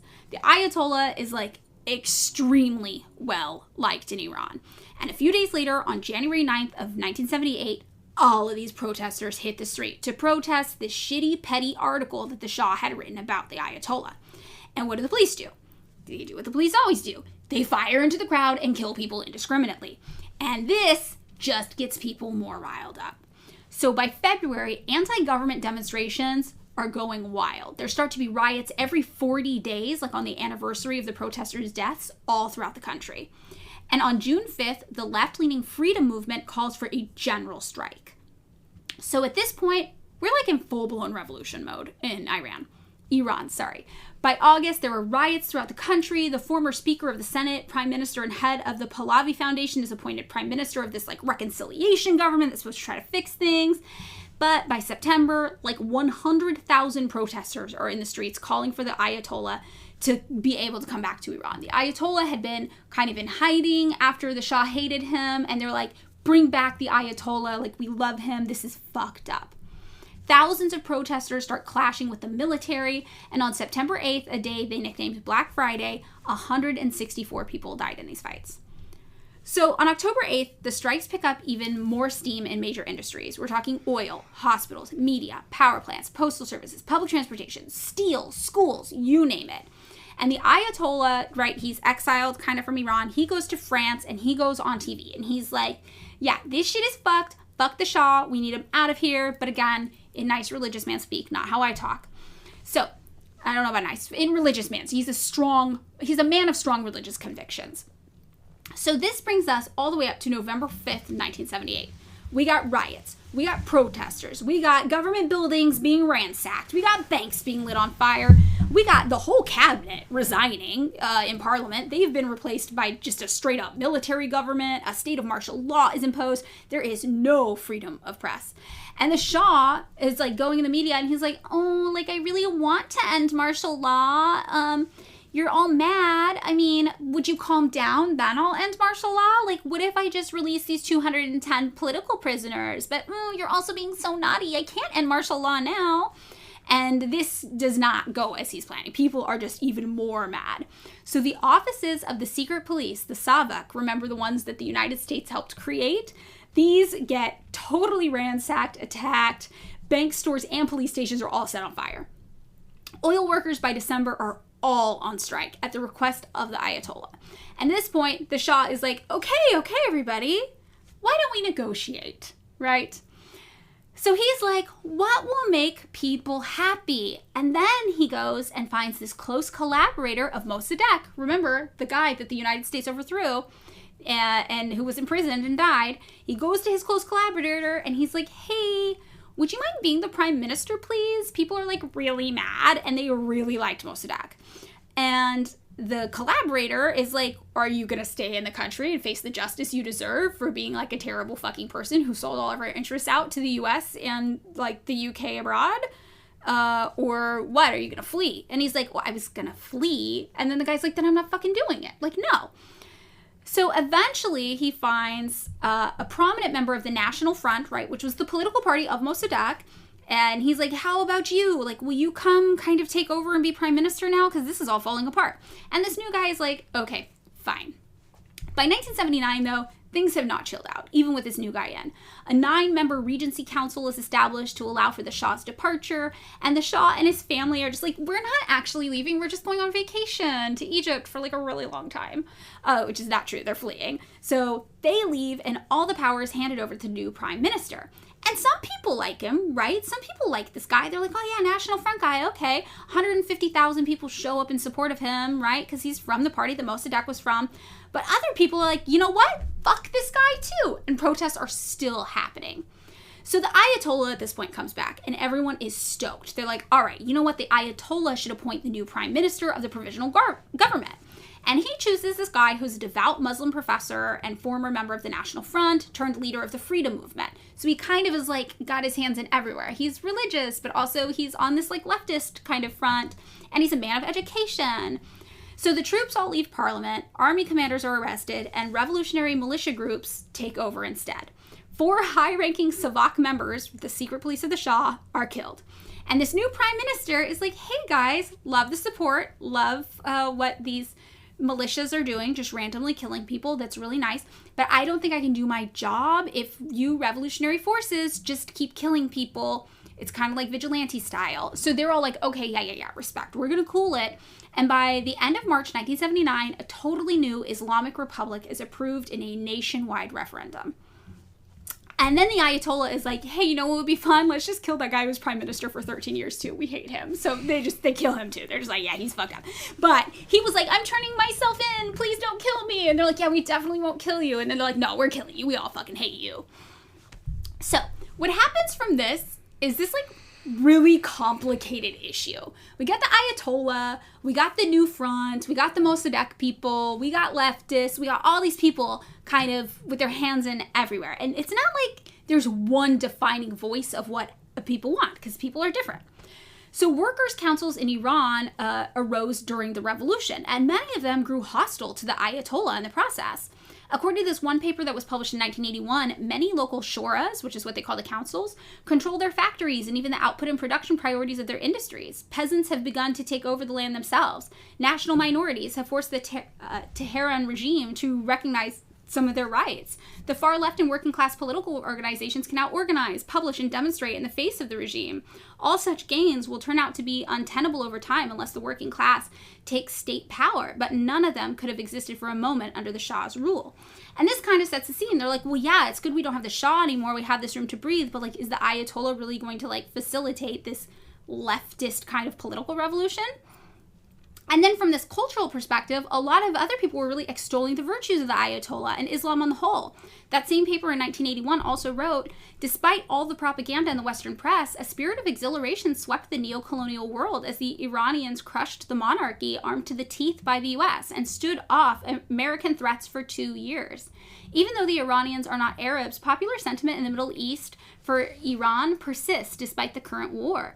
Youssef M. Ibrahim, a New York Times correspondent, wrote on October 26, there is no precise way to gauge the degree of the Ayatollah's influence in the Gulf. There are no polls. News organizations print and broadcast what they are told to by the governments. Most political dissent is suppressed and kept out of the public eye. But in many casual conversations 2 weeks ago in Basra, the large city in southern Iraq and a Shiite stronghold, it was more than obvious that people did not have much sympathy for their government. A typical comment in the Dusty Bazaar was, if you ask what they really think, people will tell you that in their heart they are all for Khomeini. That's the Ayatollah. He is a man of God. How can one fight that? this is a feeling that is sensed elsewhere in the Gulf among Shiites and Sunni Muslims almost equally. So according to this report and many others, it's Islam that accounts for much of the international solidarity in what they call the Third World for the Iranian Revolution. The paper goes on to discuss the unique nature of the Iranian Revolution and how it relates to Islam, one that people globally still seem to struggle to parse today. In one exchange from 2007 between American communists with Iranian communists, the Iranian communists are actually just no, we hate all of Islam, get it out of here. And the American communists are like, we're not really going to dismiss all of Islam as the enemy. The enemy is definitely just US imperialism and British imperialism. So on the flip side, some Marxist Iranian revolutionaries also were saying no, you can't extract Islam from the revolution. They said, throughout the Middle East and the world, the decidedly secular nationalism of the westernized class, the bourgeoisie, the professionals, the intellectuals, the military, has failed in its promise to break the grip of imperialism. As the situation worsens for the masses, they search for an answer. Where the national bourgeoisie failed, the pseudo-communists who backed them also showed their bankruptcy. Secularism today is rife with cynical acceptance of the imperial facets of life, and its left face is hardly more attractive. So basically what we see here is these growing contingencies, they're not singular, they're not even binary, and they're not easy to parse. It's this whole complex way that people are assessing what's going on in Iran during the revolution. There are communists who love Islam, and they love their cultural heritage and traditions, and they're happy to return to them. There are communists who are strictly secular in nature and want progress, but falsely associate that progress with either Westernism or the USSR, denying the potential for an Islamic progressive future. There are pro-Western secular capitalists. There are conservative religious capitalists. And through all of this, the new government of the Ayatollah is obviously extremely religious, but also pretty nationalist in that preserving our cultural heritage way, and anti-imperialist. So they nationalized 37 private banks and virtually all of Iran's large-scale industries, which is definitely a socialist move. But on the flip side, the Ayatollah is yeah, we also need to close 33 newspapers and magazines, many of which were just leftist-leaning progressive papers. And the two largest newspapers, they just got appropriated by the government. And the government approved a clause in the new constitution that was the Ayatollah also can just do whatever he wants. He's above the law. So this really isn't a cut and dry good guys versus bad guys thing, right? It's just a bunch of regular guys trying to figure out how to best move forward in a place that's been obviously fucking ravaged by centuries of imperialism. What everyone can agree on, though, is that the US-backed Shah was the fucking worst. And around this time, coincidentally, the Shah pops up back on the scene in the United States. He's in New York, and it turns out he has cancer, and he's sick, and he is getting treatment, medical treatment for that cancer in New York. And as you can imagine, when people hear this, that the US let the Shah in, they flip out. They're like, he should be here. He should be atoning for all the shit he put us through. He's a corrupt asshole. And they're like, okay, United States, that was your guy. Send him back into us, right? And this is where we get to Argo. It's a long buildup, right? Okay, so to recap, we had Iran in a position where they were democratically electing their own leadership with left-leaning progressive socialist values of anti-imperialism actively trying to resist American forces. The USA did not like that, right? Because it hurt the financial interests of the West. So the CIA had that guy overthrown and imprisoned and gave a bunch of money and backing to basically the king instead to do whatever he wanted as long as he looked out for the USA. The king was a good dog for a while, right? He helped out the Americans, but the locals were like, we really hate the king. Not just because of how much he backed the United States, but also because he was trying to westernize Iran to be more like the US, outlawing wearing religious clothing or cultural garments, the whole 9 yards. So the religious leader there, the Ayatollah, got into conflict with the king and left for 14 years.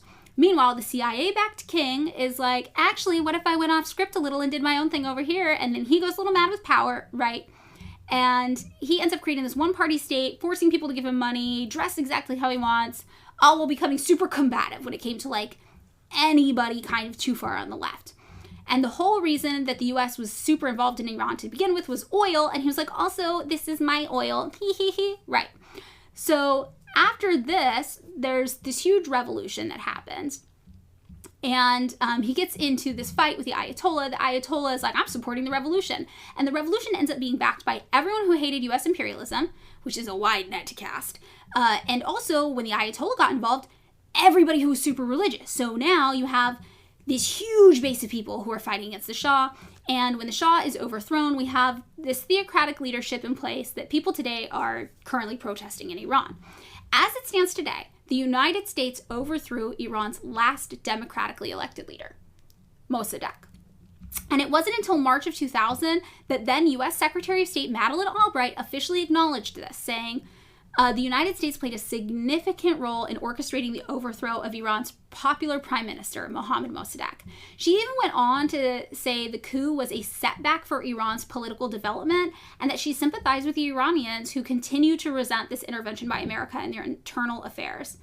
In August 2013, that's when the CIA officially declassified a document acknowledging its role in the coup.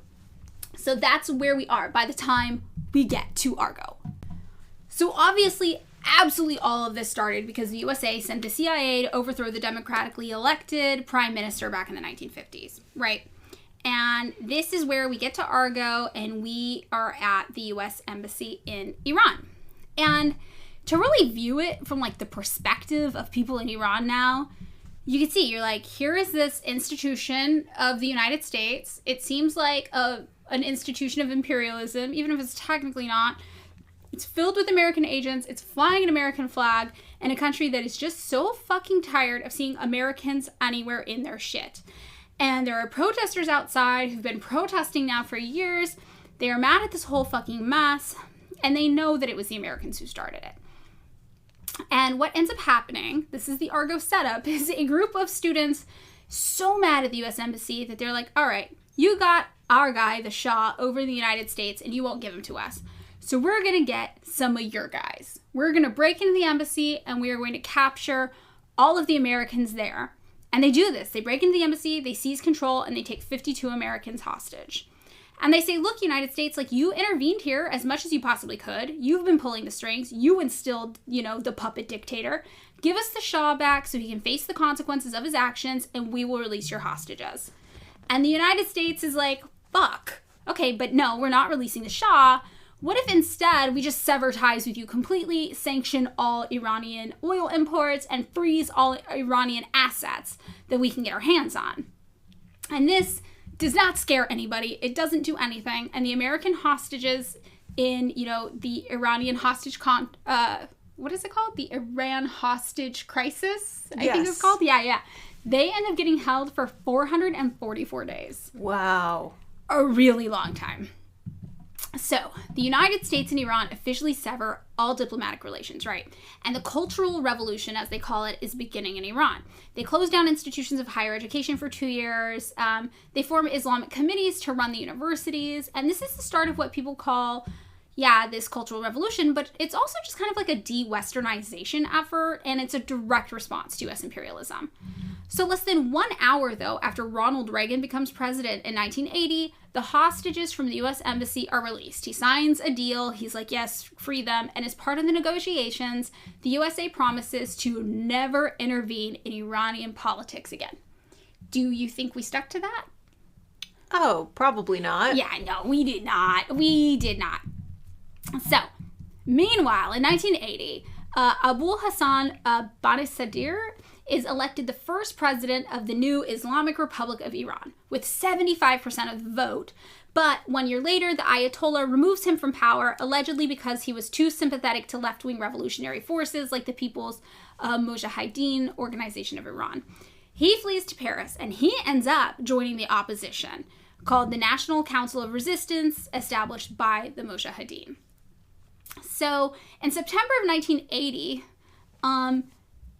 basically there's this fear of like a religious uprising happening against Iraqi leader Saddam Hussein.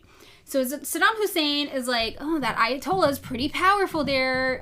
He's like uniting people under Islam. Like, what if my people united against me? So he's like, you know what? Iraq's gotta go into Iran. That's what we have to do. And the U.S. is like, oh, I see, Saddam Hussein, that you have a nice little anti-Iranian action going on over there. We want in on that. We also hate them. So the United States, provide Iraq with economic aid, training, military technology, all the way through this war between Iraq and Iran that doesn't end until 1988. It's an 8-year war. And keep in mind, this is right after the U.S. vowed to never intervene in Iranian politics again. Wow. Oh, yeah. And I feel like it's the thing where you always see the picture of Donald Rumsfeld shaking Saddam Hussein's hand, and you're like, what? Yes. It's because, like, oh, yeah, they used to be buds. Total buds. Right? And also, while this is happening, the CIA knows, for example, the Iraqi military, they're using chemical weapons against the Iranians, and an estimated 1 million people in Iran died, and 500,000 people in Iraq died in this war. This was, like, not a chill war. This was, like, a really fucking intense war. What? A million people. Yeah, 1 million people in Iran died, and 500,000 people in Iraq died. Whoa. Yeah, this was it was a bad war. The chemical weaponry was really, really bad, and the United States, again, had just signed a thing being like, we're never going to interfere again. But the second Saddam Hussein in Iraq was like, I'm afraid of the Ayatollah. He has a lot of power. The U.S. was like, don't worry, buddy, we got your back. And they were just in there supporting this. Also, like, by 1983, Lebanon and Iran have this thing going on. So basically the Ayatollah is like, hey, this religious theocracy we established over here is going super well. Other countries should do the same. And some people in Lebanon are like, hey, you know what? That sounds really good. So this religious political party emerges, inspired by the Ayatollah in Iran. And they are like, yeah, you know what? We hate the West too. We love Islam. So Iran starts giving this revolutionary political party called Hezbollah money and support. They like what they're doing. And on October 23rd, 1983, 2 trucks loaded with explosives drive into barracks housing American and French service members of this, like, multinational force in Lebanon. And they're like, bombs drive in trucks into these barracks where everybody is, and they detonate.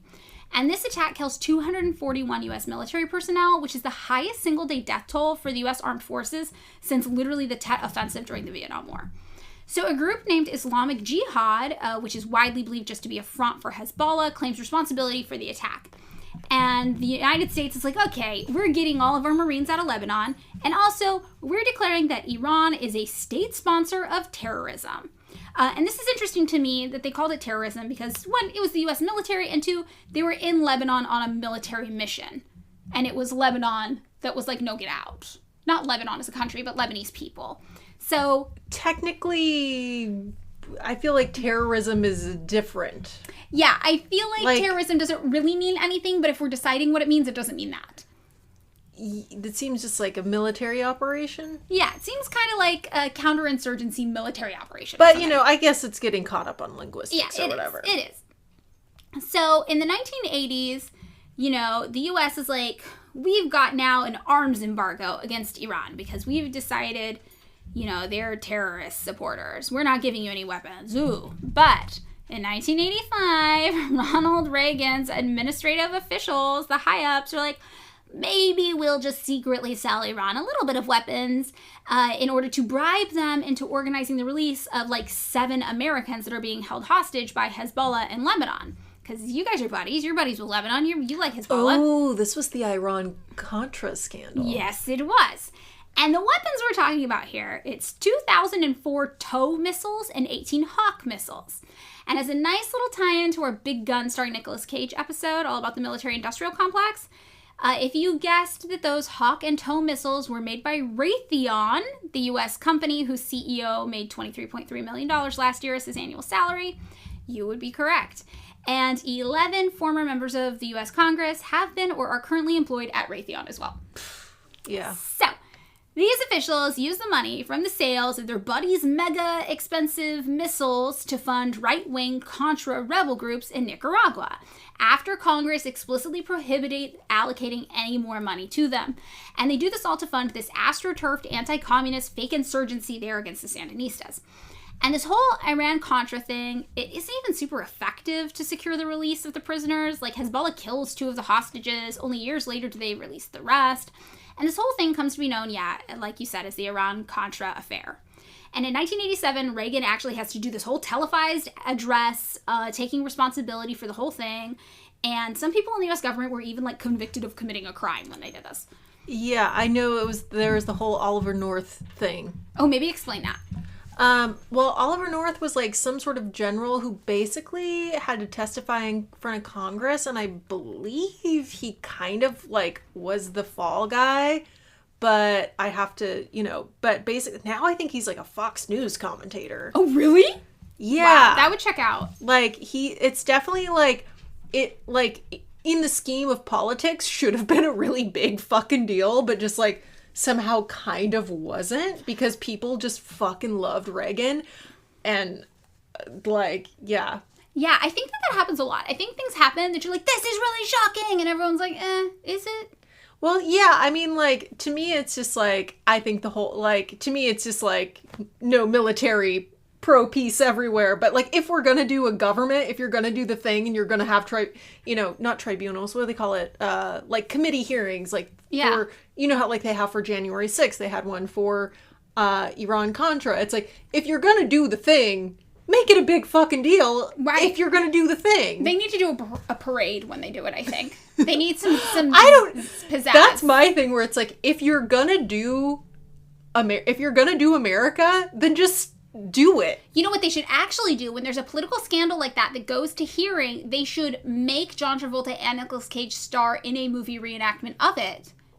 And that would be super thrilling to the American public, and then we'd be like, oh, I get it. Like, I would watch that. Yeah, I mean, but I guess, like, some people love watching that stuff, because they had, like, all the January 6th, like, committee stuff live. I think it's boring. Yeah, I mean, I you know, sometimes people say, you know, funny stuff, or not funny stuff, but, like, interesting stuff. It's like C-SPAN core.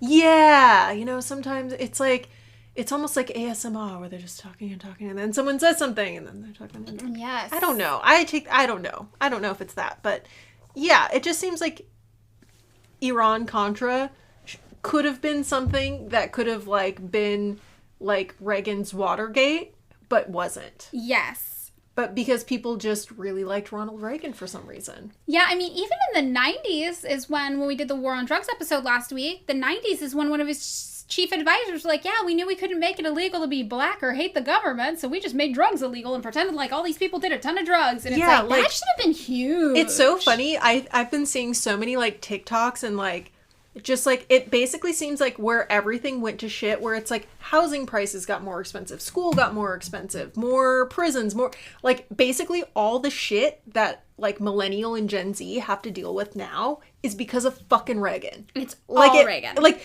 it I feel like at this point it's like mathematically proven. Oh yeah, we're definitely fucked because of him. Because of Reagan. I mean, we're not like existentially fucked. Revolutionary hope. Things can always get better. But it's just like, that's the reason why things are so shitty right now. Yes, totally. So, okay, while the Iran-Contra thing is happening, that's in the middle, right, of the Iraq-Iran war. And remember, the U.S. has not officially declared itself at war with Iran, right? They're just kind of, like, sidled up next to Iraq during all of this. Yeah, it seems like, I feel like there's, like, a proper term, and, like, when you take, like, a history class, when you're, like, allied with someone, but you're like, or, you know, it's like a Cold War maybe, where it's just like, we're not at war with, like, you know, in the Iraq-Iran war, we're not at war with Iran, we don't have diplomatic relations with them, but we are supporting Iraq in their war against Iran. And then I would be like, well, you know, in a court of law, if someone gives someone the knife, they're an accomplice. They're an accomplice. And also, the United States gets a lot more directly involved. They're super directly involved here. I'm like being more like measured in my response, but I'm just like, damn. Yeah, no. So they end up, the United States basically handles the naval and the air war side, and Iraq just handles the, like, ground war on the ground. And at the time, the Iraq-Iran war was, one of the largest and longest conventional interstate wars that had occurred since the Korean War ended in 1953. This thing cost, like, $1 trillion. It was the only war in modern times where chemical weapons were used on a massive scale. And at the end of it, basically nothing changed. But the effects of the war were super widespread and multifaceted, and it contributed to things like the Iraqi invasion of Kuwait in 1990 and the U.S. invasion of Iraq in 2003. And perhaps most harrowing, the month before the war came to the close, the United States murdered 290 Iranian civilians when a commercial aircraft, which was Iran Air Flight 655, was shot down by a U.S. missile cruiser while over the Strait of Hormuz in Iranian airspace. So it's an Iranian commercial plane, just like you're getting on Delta here in the U.S., you're flying in U.S. air zone, doing everything right, And yeah, this would have been what was happening in Iran, and a U.S. missile cruiser shot this airplane down. Ugh, my nightmare flying. Yeah, right? Everybody died, and the official story is that the U.S. thought it was an Iranian military jet, and everyone in Iran was like, you knew it wasn't a fucking military jet. You did this on purpose, you assholes. And the U.S. is like, no, it was rapidly descending. It wasn't on its typical route. It was in international airspace. However, on July 28th, 1988, the U.S. Navy released a report that refuted all these claims, saying the plane was on its normal flight path, it was traveling at a typical commercial speed, and it was, in fact, in Iranian airspace at the time. In the end, the United States agreed to pay $61.8 million in damages to the families of all of the innocent Iranian citizens that were on board. So this kind of gets us through the end of the war. The war comes to a close, a month later, and then we kind of hop along to 1992. The Iraq-Iran war is over. The U.S. government creates the Iran-Iraq Arms Non-Proliferation Act of 1992, which is a mouthful. And this is like, hey, just so you guys know, U.S. policy now, we're officially declaring that we oppose any transfer of goods or technology to either of you guys when there's a reason to believe that that transfer of whatever might contribute to your acquisition of chemical, biological, nuclear, or advanced conventional weapons. So basically, the U.S. is like, okay, listen, Iraq and Iran, we think you might develop some advanced nuclear weapons. We don't like that. Never mind the fact that in 1990, the United States had 10,904 nuclear weapons alone, just in the United States. It's actually terrifying to think about. Now, it's funny because my mom, who she is a baby boomer, she was talking about in school, they always had nuclear bomb drills to where you'd get under your desk. Which is not going to help you. It's not going to do anything. She's like, I realize this now. Yeah. And it's to make you not panic while you die.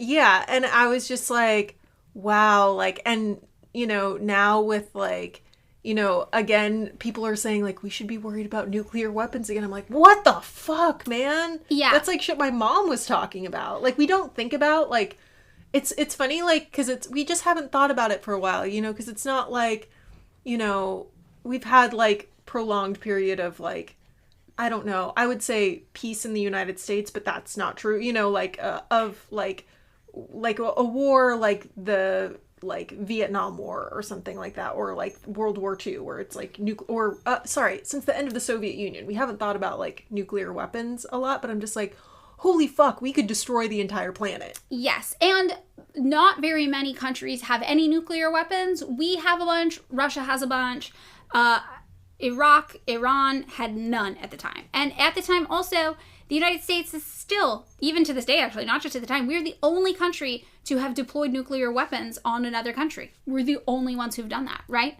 And, we aren't thinking about that, right? Instead, while all this is happening, we're thinking about the fact that maybe one day Iraq or Iran might be able to make one. Well, we have 10,904 at this time, and we have a track record of using them. So the U.S. starts sanctioning materials that could potentially be used to develop advanced weapons. Super hypocritical. These sanctions are expanded in 1995. They become like a complete oil and trade embargo against Iran in an effort to isolate Iran from the global stage. Some Congress people, like Senator Alphonse M. Damas, even suggested boycotting American trade with any foreign company who did business in Iran at all. And in 1996, this kind of came to fruition with this thing called the Iran and Libya Sanctions Act, which imposed an embargo against non-American companies that invested more than $20 million per year in Iran's oil and gas sectors. And yeah, this again, just super, super hypocritical, right? The United States has, if not most, the second most nuclear weapons on the planet. We've been heavily involved in the political fields of all of these countries. So this is really just kind of an eye roll at this point, right? Well, it's just like, if you're really serious about countries like not having nuclear weapons, I feel like this is a really terrible strategy. To me, it's like, you'd be like, hey, we're going to get rid of ours. You don't have any either. We're good. Yes. Like, if you're going to do like diplomacy, I'm just like, to me, this is just like, which makes me think that it's probably like somehow related to the military industrial complex, like, probably. I don't know, but to me it's just like, if you are actually serious about the safety of like, let's just say you're just concerned about safety of the planet, just not nuking the planet, Right. because I feel like once someone sets off a nuclear bomb, someone else is gonna do it, then kaboom. Yeah. It's a whole fucked up thing. I'm like, you're like, to me, like, nobody's doing a good job of like actually doing diplomacy. They're not de-escalating shit. They're not de-escalating. And we actually shit. see this coming up with Trump. Trump just escalated the fuck out of everything when we get into this. But right now, we're not to Trump yet. We're kind of, we're at 2001. And of course, in 2001, 9/11 happens. And this is major. This has a huge impact on U.S. foreign policy. The United States is like, okay, we need to go to war against someone. But the issue here, right, is that 9/11 wasn't an attack from one nation against ours. It was an attack from like an ideological subgroup who, ironically, were just opposing U.S. intervention in the Middle East. Still, though, on January 29th, 2002, during his State of the Union address, U.S. President George W. Bush used the term axis of evil. Do you remember that one? We heard this all the time. Yeah. Axis of evil. It described Iran, Iraq, and North Korea. Wow. So all of a sudden, Iran and Iraq, for a time, we were like, yeah, we're on the side of Iraq. Now we're like, no, you're both enemies, and fuck North Korea too. And he says Iran is aggressively pursuing weapons of mass destruction. They're exporting terror, while an unelected few repress the Iranian people's hope for freedom. And this is just fucking rich, right? Given that what we know about the leadership of Iran, we know how it ended up that way, right? From an American president to say an unelected few repress the Iranian people is just a joke. Because we know the last time Iran had like a democratically elected leader at the mass level, what did we do? We overthrew him. We put him in prison. Not to mention the fact that the Iraq, kind of situation, they were our wartime buddy against Iran just a few years prior to this whole address. So what's really happening here is a strange triangular fixation on the idea potentially of weapons of mass destruction existing. Something we heard George W. Bush say time and time again when he was president. And there was this idea that anything we might do in Iraq or Iran or North Korea would be totally justified because there was maybe a chance they could one day make a nuclear weapon. All while we have 10,000 nuclear weapons already here. Well, yeah, that's okay. First of all, can I just say, also rich coming from George W. Bush, who technically wasn't elected by popular vote either. Yes, he was not. That was a good point. He was not. He basically stole that election. Also, I'm just kind of like, maybe I'm not big on, maybe I'm just not up to date on game theory or whatever, but I'm just like, okay, even if these countries did have nuclear weapons, which is bad, if the United States had 10,000 more, wouldn't it just be mutually assured destruction? Yeah, pretty much. Yes. If you're thinking about like just safety of like mainland United States, right, or like United States, friendly areas. And I'm just like, well, if they did build one, you got enough nukes to nuke them back 9,999 more times. Right, totally. Not that, but it's fucked up that I have to think that way. Kenna wants to nuke the whole world, No! is what she's saying. Kenna wants everyone to get nuked. I love this. Radical equality. It's like the equivalent of like a dude being like, I'm not a bigot. I hate everyone. Oh, I hate that. It's the worst. I hate that so much. It's like, so you're just a dick. Yeah. And a bigot still. Okay, so this whole axis of evil idea, this like really stuck. Like I remember hearing this all the time growing up, and it provided this justification in the 2000s for the US to pretty much take any action they wanted in the Middle East, especially in the context of the war on terror that came about after 9/11. So on March 20th, 2009, the US turns on our old buddy Saddam Hussein and we invade Iraq, right? We do this with the claim that we're trying to destroy Saddam Hussein's weapons of mass destruction. Meanwhile, Iran is like, these fuckers are back here again in our region, and they end up backing local Shiite militias in Iraq who start participating in attacks against the US forces there. Meanwhile, US soldiers are in Iraq literally just like, we are hunting for weapons of mass destruction that definitely exist. And this one man, J.D. Maddox, was an intelligence officer for the Department of Energy and was assigned to the Iraq Survey Group, which was an American-led team searching for weapons of mass destruction in Iraq. He was scheduled to interview an Iraqi prisoner who had been captured weeks before on suspicion of transporting stolen nuclear material. And in 2003, Secretary of State Colin Powell had stood in front of the UN, right, and asserted that the U.S. knew Iraq had weapons of mass destruction. He said, every statement I make today is backed up by sources, solid sources. These are not assertions. What we're giving you are facts and conclusions based on solid intelligence. Remember this? Oh, yeah. Yeah. And obviously we know now this was all bullshit. There were no solid sources or facts saying that there was anything related to weapons of mass destruction in Iraq. But Maddox at the time doesn't know that yet. So he believes totally in the mission that they're doing. He believes Colin Powell. And he is like, I am going to find the weapons of mass destruction in Iraq. So he ends up in Abu Ghraib. Is that how it's pronounced? Abu Ghraib? Abu Ghraib? Yeah. So whatever the correct pronunciation is, it's, like a U.S. military prison in Iraq where they torture Iraqi people and do fucked up things to them in the name of, yay, the United States. He ends up there and he is supposed to question this Iraqi prisoner. They're like, you got to come in and question him.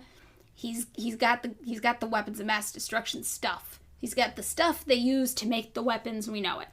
So Maddox goes in. He's like, yeah, I'm going to find it. He sits down with this guy and he's like, tell me about the nuclear materials that you were transporting. And the guy is crying and he's like, I don't know what you're talking about. Like, I did not do anything. And he's like, oh, he's, thinking like, oh, he's crying. He's really putting on a show. So he gets a little harsher and he's like, you know what I'm talking about. Tell me about the nuclear materials. And he's watching this Iraqi man just like lose it. Just like, I literally do not know what you were talking about. Please don't kill me. Like, please, I don't know what's happening. And he says in this moment, he realizes something. And he just looks at the guy next to him and he's like, he's not supposed to be here. And in the moment, the guy's like, okay, like the guy who's also in the U.S. military with him, he's like, okay, so this man's innocent. And Maddox is like, no, like nobody is supposed to be here. This is all bullshit. He just sees it in this man's face. And he ends up writing this piece about this later, and he says, the Iraqi weapons of mass destruction were no more than a bit of improvised sham, a con man's counterfeit goods.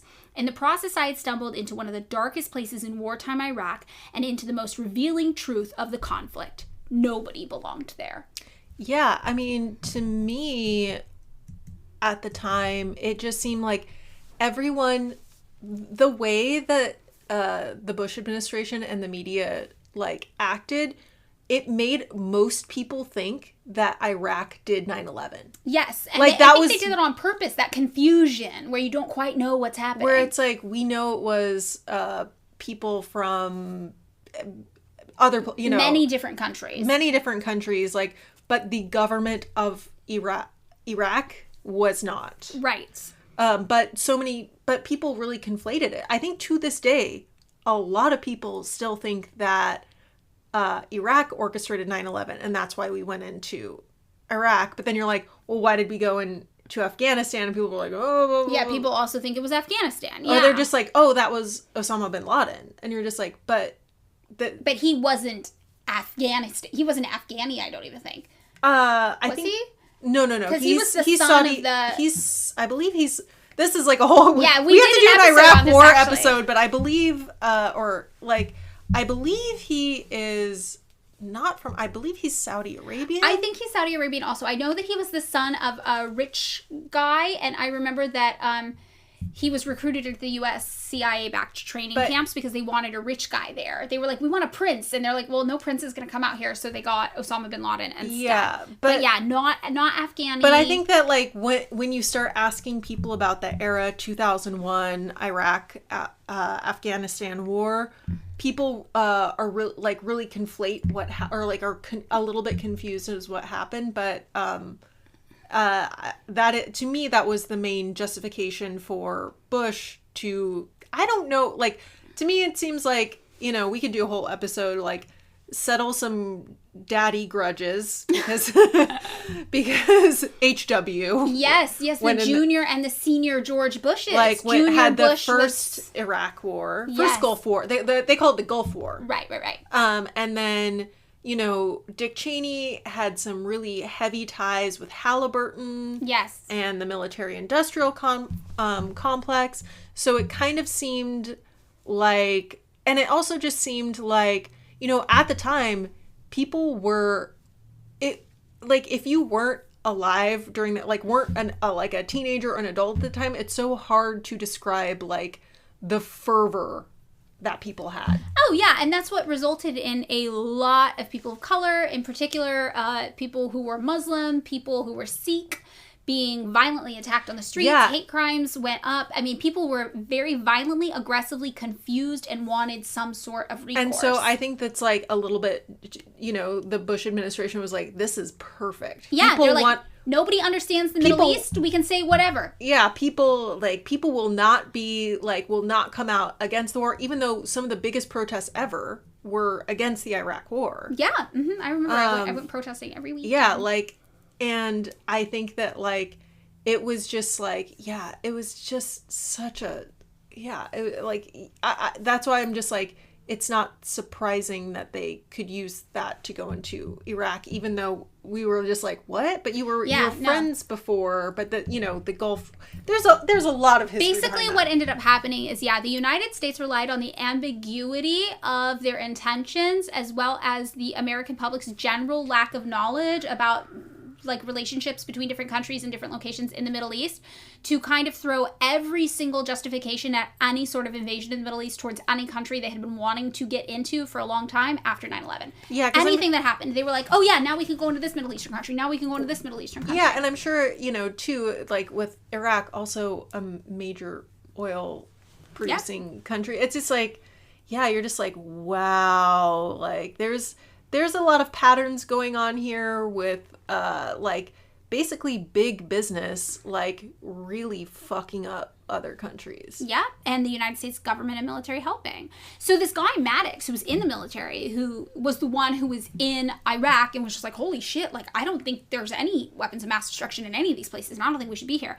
He, talking about that moment where he was looking at that man, he says, in that moment, it became clear to me that the administration's public narrative of the war was exactly what drove us to that dark place. The time-tested tropes of war for freedom and war for liberation had been used masterfully, and had been enabled by false claims of the Hussein regime's involvement with Al-Qaeda, which is how George W. Bush says it. I think it's actually Al-Qaeda, I'm sorry. We were fighting in a fantasy, and our leaders knew it, even while we were there, yet we persisted. And despite all this, obviously, in 2009, Saddam Hussein was executed. And looking back on this involvement, a 2019 U.S. Army study on the war concluded that the conflict only served one thing, which was to embolden and give power to the Iranian government.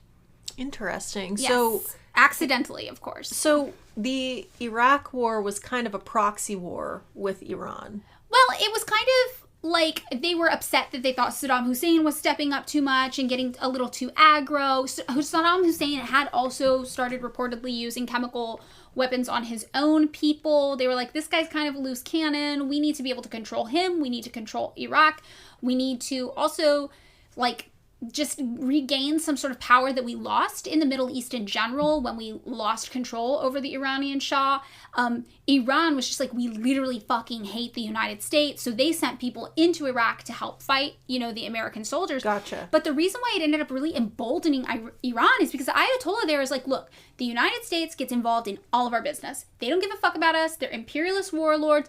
They just want to come in our countries, ruin everything, explode everything, kill us all. And then what does the United States do? They go to the one country next door to Iran. They explode everything without a reason. They want to try to kill everybody. They do exactly what the Ayatollah had been saying. So everybody looking is holy shit, the Ayatollah's right. The United States is a loose cannon. They're terrifying. And that kind of emboldened the Iranian government because people looked at them and they weren't lying about the United States. They were telling the truth. And by, May of 2006, before Saddam Hussein was executed, the Iranian president sent George W. Bush an 18-page letter. And in this letter, he was seeking to ease the U.S.-Iran nuclear tensions. And the Iranian president honestly just roasted the United States pretty hard in the letter, and it's pretty powerful. So I want to just read an excerpt from it. 18 pages, I'm not going to read it all, obviously. But he's can one be a follower of Jesus Christ, the great messenger of God, feel obliged to respect human rights, present liberalism as a civilization model, announce one's opposition to the proliferation of nuclear weapons and weapons of mass destruction, make war on terror his slogan, and finally work towards the establishment of a unified international community, a community which Christ and the virtues of the earth will one day govern, but at the same time have countries attacked? The lives, reputations, and possessions of people destroyed, and on the slight chance of the presence of a few criminals in a village, a city, or a convoy, for example. the entire village, the entire city, the entire convoy set ablaze. Or because of the possibility of the existence of weapons of mass destruction in one country, it is occupied, around 100,000 people killed, its water sources, agriculture, and industry destroyed, close to 180,000 foreign troops put on the ground, sanctity of private homes of citizens broken, and the country pushed back perhaps 50 years. At what price? Hundreds of billions of dollars spent from the treasury of one country and certain other countries, and tens of thousands of young men and women as occupation troops put in harm's way, taken away from family and loved ones, their hands stained with the blood of others, subjected to so much psychological pressure that every day some commit suicide, and those returning home suffer depression, become sickly, and grapple with all sorts of ailments, while some are killed and their bodies handed to their families, on the pretext of the existence of weapons of mass destruction. This great tragedy came to engulf both the peoples of the occupied and the occupying country. Later, it was revealed that no weapons of mass destruction existed to begin with. There are prisoners in Guantanamo Bay that have not been tried, have no legal representation, their families cannot see them, and are obviously kept in a strange land outside of their own country. There is no international monitoring of the conditions and fate. No one knows whether they are prisoners of war, accused, or criminals. Don't Latin Americans have the right to ask why their elected governments are being opposed and coup leaders supported, or why they must constantly be threatened and live in fear? So these are just some excerpts from this letter, but he did a really good job of critiquing U.S. imperialism. It's shit that you're like, damn, who could argue with this? He went on to say that for many years, the U.S. was, in alliance with Saddam Hussein and Iraq. It was just this really scathing critique of U.S. Actions abroad. And in response that year to all of this stuff that just really makes a lot of sense and is all of the reasons why the United States should not be this involved in other countries' affairs, rather than listening, the United States Congress doubled down on imperialism abroad and passed a law to direct $10 million towards the support of what it called pro-democracy groups that opposed the Iranian government. And again, this is ironic considering that the United States government overthrew the last democratically elected leader there. Pro-democracy groups, so just very buzzword hypocritical. So by 2018, that's kind of when we get to Donald Trump. And remember how I said, like, Donald Trump just made everything worse? Like, he had no de-escalation techniques at all under his belt. And, like, he's kind of going into this thinking, like, art of the deal. Like, I'm going to mount this huge sanctions campaign, and that's going to put all this pressure on Iran. And then they're just going to, like, stop trying to make weapons. And lots of people are like, this is a bad idea, and this is not going to work at all. And he's like, no, it's cool, I know what I'm doing. And he sets all these sanctions out, does this really aggressive campaign, and Iran is like, cool, fuck you, you know what we're going to do? We're actually going to boost our uranium enrichment in defiance of you. So he did the opposite thing that he was trying to do, right? He escalated everything. And a year later, Trump designates this Islamic Revolutionary Guard Corps, which is a branch of the Iranian army, as a foreign terrorist organization, which is wild because it's the first time the United States has ever designated just some part of another country's government as a foreign terrorist organization, an FTO. And a week later, it's revealed on Twitter that the Israeli prime minister just personally asked Trump to do this, and that's why he did it. So Israel is always this kind of like proxy presence of the West in the Middle East, right? And experts anticipate, that this action is just going to boost the popularity of the Islamic Revolutionary Guard Corps, both in Iran but also abroad. And they're kind of right. So in 2019, there's this weird military issue happening in the Strait of Hormuz. And this is, remember, I think this is where the plane was shot down too. So a lot of action happens here. And on June 13th, 2 oil tankers are attacked near the strait about a month after 4 commercial ships are damaged in the same area. And the United States is like, this was Iran. We're blaming Iran for the attacks, and Trump calls Iran a nation of terror. And the United States announces the deployment of 1,000 additional troops in the Middle East in response to this. And the IRGC, that Islamic Revolutionary Guard Corps, shoots down a U.S. surveillance drone 2 days later. And the United States again blames Iran for the attacks on the oil tankers in the region in the following months and tries to seize an Iranian vessel sailing near the British territory of Gibraltar. On December 29, 2019, the United States launched airstrikes in Iraq and Syria, killing 25 men and wounding 55 more. And these airstrikes were just like a unilateral U.S. kind of thing. They didn't have approval. They didn't have involvement of any other kind of body globally. And Iraq and Iran were like, Iran, were like, what the fuck? This is so bad. And they condemned the airstrike attacks. And 2 days later, on December 31st, widespread protests broke out at the U.S. Embassy in Baghdad, where Iraqi demonstrators and Iran-backed militias attempted to seize the embassy in retaliation for the airstrikes that had happened. And protesters demanded that the U.S. withdraw troops from Iraq, and they were all chanting, "Death to America." Which, at this point, how do you not understand their point, right? So a few days later, on January 3rd, the U.S. launched a drone strike in Baghdad, killing the commander of the Iranian Islamic Revolutionary Guard Corps. It was Commander Soleimani. And Soleimani was considered the second highest leader up in Iran at the time under the Ayatollah. And in addition, an Iraqi military leader was killed too, along with 7 other Iraqi and Iranian civilians. So Iran promises revenge and is like, we are not going to commit to any restrictions on any nuclear agreements anymore. Like, you guys are a loose cannon. We're going to do what we need to do to protect ourselves. And the Iranian government, on high alert for all incoming U.S. attacks, accidentally shoots down a Ukrainian passenger airplane because of this. Oh, I remember this. Yes, in 2020, I think. Yeah, the very beginning of 2020. So in response, Iran ramps up its defense. They're like, this is fucked. The U.S. attempts to hold Iran accountable to this deal, but it was like a deal that the United States had already abandoned our part in. So we violated the terms of the agreement ourselves. So, like, how could Iran be held to it? And everybody on the global stage was like, no, you guys broke the agreement. Like, you can't make them answer to it. And Trump was like, okay, fine. Like, we're just going to try to, like, re-up on sanctions again, like, back when they broke it. That's what he was doing. So they were like, Trump re-upping on the sanctions nullified this agreement, basically. So in May of 2020, Iranian oil tankers go to Venezuela amidst an oil shortage to supply them with oil. And the U.S. at this point has sanctions on both countries. We got sanctions all over the place. And this, of course, pisses the White House off. And they sanction 5 Iranian ships' captains who were involved in the delivery. So by October, the U.S. Trump administration is trying to extend a decade-long UN arms embargo on Iran. It's about set to expire, but the UN is not going along with this. The UN is like, look, nobody in the rest of the world is supporting whatever the fuck you're trying to do to Iran. Like, this is erratic, this is unpredictable, you're escalating their behavior, they're becoming more defensive, and therefore more, of a threat to all of us. What are you doing? So Donald Trump's kind of negotiating skills were real bad, really, really, really bad. So Trump responds in October, November, and December by just, like, chaotically creating more sanctions, even though that has done nothing. And when people are like, what the fuck are you doing? Donald Trump's like, well, Iran intervened in the 2020 U.S. presidential election. What? Yes, this is what they said. And to be fair, we did bring charges against 2 Iranian people for attempting to meddle in our election, but it was them trying to get more votes for Donald Trump. What? And it was just 2 people. So, and they just pretended basically to be Proud Boys and were like, we're going to hurt you unless you vote for Donald Trump.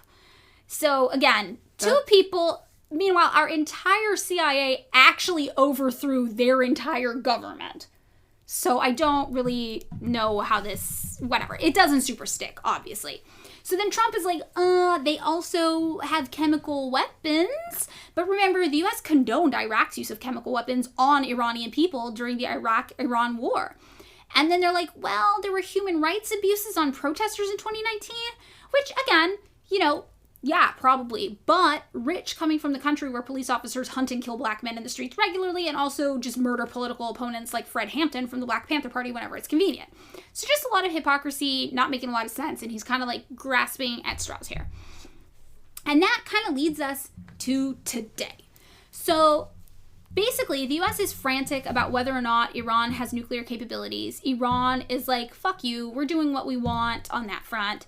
They still don't have a single nuclear weapon, but the United States now has 31,255 to our name. Wow. Yeah. How did it increase so much? It increased 3 times. There's a conservative theocratic leadership in Iran in place, but again, it's only in place because the United States meddled in the nation's democratic elections, like in the 50s.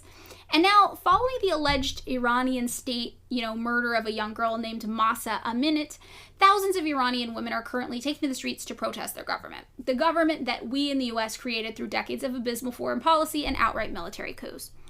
Meanwhile, Joe Biden calls for Iran to end the violence against its own citizens, simply exercising their fundamental rights. And Iran's president says Joe Biden is inciting chaos, terror, and destruction and should be reminded of the eternal words of the founder of the Islamic Republic, who called America the Great Satan, which the founder of the Islamic Republic is the Ayatollah who rose to power after engaging in conflict with the U.S.-backed puppet Shah for 14 years. So reports now say that at least 240 protesters in Iran have been killed, including 32 minors, and over 8,000 people have been arrested in 111 cities and towns across Iran during these, recent wave of protests. And as an American, I try really hard not to talk about what happens in other countries if I didn't see it myself, because I feel like we receive information through the lens of U.S. propaganda and media distortion, and I just don't feel like I'm qualified to talk about what's happening anywhere in the outside of the United States, especially while it's occurring. Like, very often we have to wait for the dust to settle and for the CIA's documents to be declassified, because who knows what we were fucking doing there. And mostly, I just think it's not my job to have an opinion on, what's best for Iranian people, right? That's up to Iranian people to decide. And Iran is a vast place with many different voices wanting different things. And the only thing I'm confident about is that Americans probably shouldn't get an opinion on what happens in Iran, and we should probably stay the fuck out of what happens in other countries. So, while some Islamic socialists critique the Tudeh's party, remember that party? They had the Communist Party going back forever. They kind of critique the party's history of secularism and alignment with the USSR. The party does still remain active in Iran, fighting for what they call peace, independence, democracy, social justice, and socialism. And in regards to the protest on September 30th, 2022, they released a statement that said, "The widespread popular protests in recent days are a clear culmination and display of more than 4 decades of people's anger, disgust, and hatred of the ruling criminal regime. A regime whose anti-people, reactionary, and plundering policies have meant corruption, unemployment, high prices, repression, and severe poverty and deprivation in society, especially for women and young people." And again, I'm not qualified to know if that is a correct or nuanced take on what's happening in Iran. I don't know. I'm not super familiar with what's going on there. And again, there's no way to say if the United States is currently meddling there. But what stands out to me about their perspective is that it's difficult to hear this explanation of events without fixating on the 4 decades that they mentioned, because the 4 decades traces back directly to the 1979 revolution in Iran. That same revolution that overthrew the US-backed Shah. And you can't listen to that and not think about the US's culpability in whatever is happening in Iran right now today. We have always chosen our best financial interests and upholding capitalism over the health, safety, and well-being of other people. And that's exactly what we did in Iran 40 years ago. So anyway, that's the episode on U.S. intervention in Iran. Wow. What do you think? Do you have thoughts? Yeah, it seems like America really fucked this up. Yes. Well, I'm just saying, I totally agree. I'm not super familiar with Iran either. Growing up in America in the 90s, Y2K, you just see what's on TV here. So It's hard to get, and we just know American stuff. Yes. But I would say from an American perspective, it's if the United States wants to foster peace, you should probably end sanctions, because it's only hurting working class people in Iran. That's true. Sanctions, I was reading somewhere that sanctions for any country only hurt the working and class, basically, because if you're super rich, it doesn't matter which country you're from, you're going to be able to get luxury goods. You're going to be able to do whatever you want. Even in the case of North Korea, where it's just there's been sanctions on North Korea for a lot, since the Korean War, yet their leaders can still have luxury goods and movies and stuff like that, which couldn't get exported to regular working class people. So it's just sanctions are violent. They hurt people. I'm sure there's U.S. exports medicine or something that would be beneficial to just the we have solidarity with all the working class people. Right. It's just you got, first, sanctions are bad. If you want to foster peace, get rid of nuclear weapons. Yeah. Get rid of your massive industrial complex. I think that's the first thing to bring on the table. And treating other countries with respect and maybe being like, yeah, we fucked up. We've been fucking up. Right. And respecting other countries' sovereignty. And, you know, a lot of what has to do, too, is, like, I think just how deep Christian fundamentalism has gone into the government here. Mm-hmm. Like, it's very, very Islamophobic. Like, with George Bush, you know, that, you know, after, and, like, especially with, like, you know, Christian fundamentalists in the government now. And, like, you know, it's just, like, it's terrible. Right. I do think it's interesting that in the West we tend to critique religions in government and other places, but here people try to fight for more of it, to be included. Yeah, like the hateful, spiteful version of Christianity. The Christofascism. Yeah, like that's sure. like definitely, but it's just like, yeah, it's just like sanctions don't work. No one wants nukes. No one needs this huge, you know, military industrial complex. And like get the CIA out of other people's countries. Get the CIA and the military out of there. And then, you know, or like foster a relationship with everybody around the world of like peace and communication and interest in cultures. And it's just like, you know, maybe that seems a little too Pollyanna. It doesn't, though, because other countries don't have constant international conflict with everybody else. That's something we have on account of U.S. imperialism. As an American, like, you know, it sucks that, like, we could never just, like, easily just check out Iran. Maybe we could, you know. It'd be hard. It would be hard. It would be hard. When I was in college, I had a friend who was from Croatia, and I remember she was like, oh, you have to come to Croatia. Like, you'll love it. Like, my sister is, you know, a travel agent. She can get us free tickets. So she was trying to book the tickets with her sister for us to go to Croatia. And her sister was like, isn't your friend American? And she was like, yeah. And she's like 3 American tourists just got beheaded here. Like, Croatia doesn't want Americans here right now. And, you know, that's a European country. Granted, this was many, many years ago, and there was, like, you know, a civil war that had recently occurred there. But it's totally true. It does a disservice to all of us, because it's like, yeah, as an American, people don't fucking want me places, and I understand not to be why. Like, we should just be friends with, like, Iran so I can go travel there. Like, I don't mean it to be, but it's just I like this. We're gonna do the goopification of foreign policy. Like, I can't even go on vacation there. Oh my god. I just, you know, it's just like, it's just like, it's so strange that we are just, can't, you know, it's just like like America has so much beef with so many places that, like, I feel like us as like working class people probably have more in common with just the working class people of all countries we have similarities with. And, you know, I don't know, I'm interested to just know. Yeah, also it's really I don't know, like, horrifying, I guess, to imagine yourself as a symbol of oppression to other people. Like, just hearing an American accent and just seeing, like, a white face and, like, westernized clothes, it's like,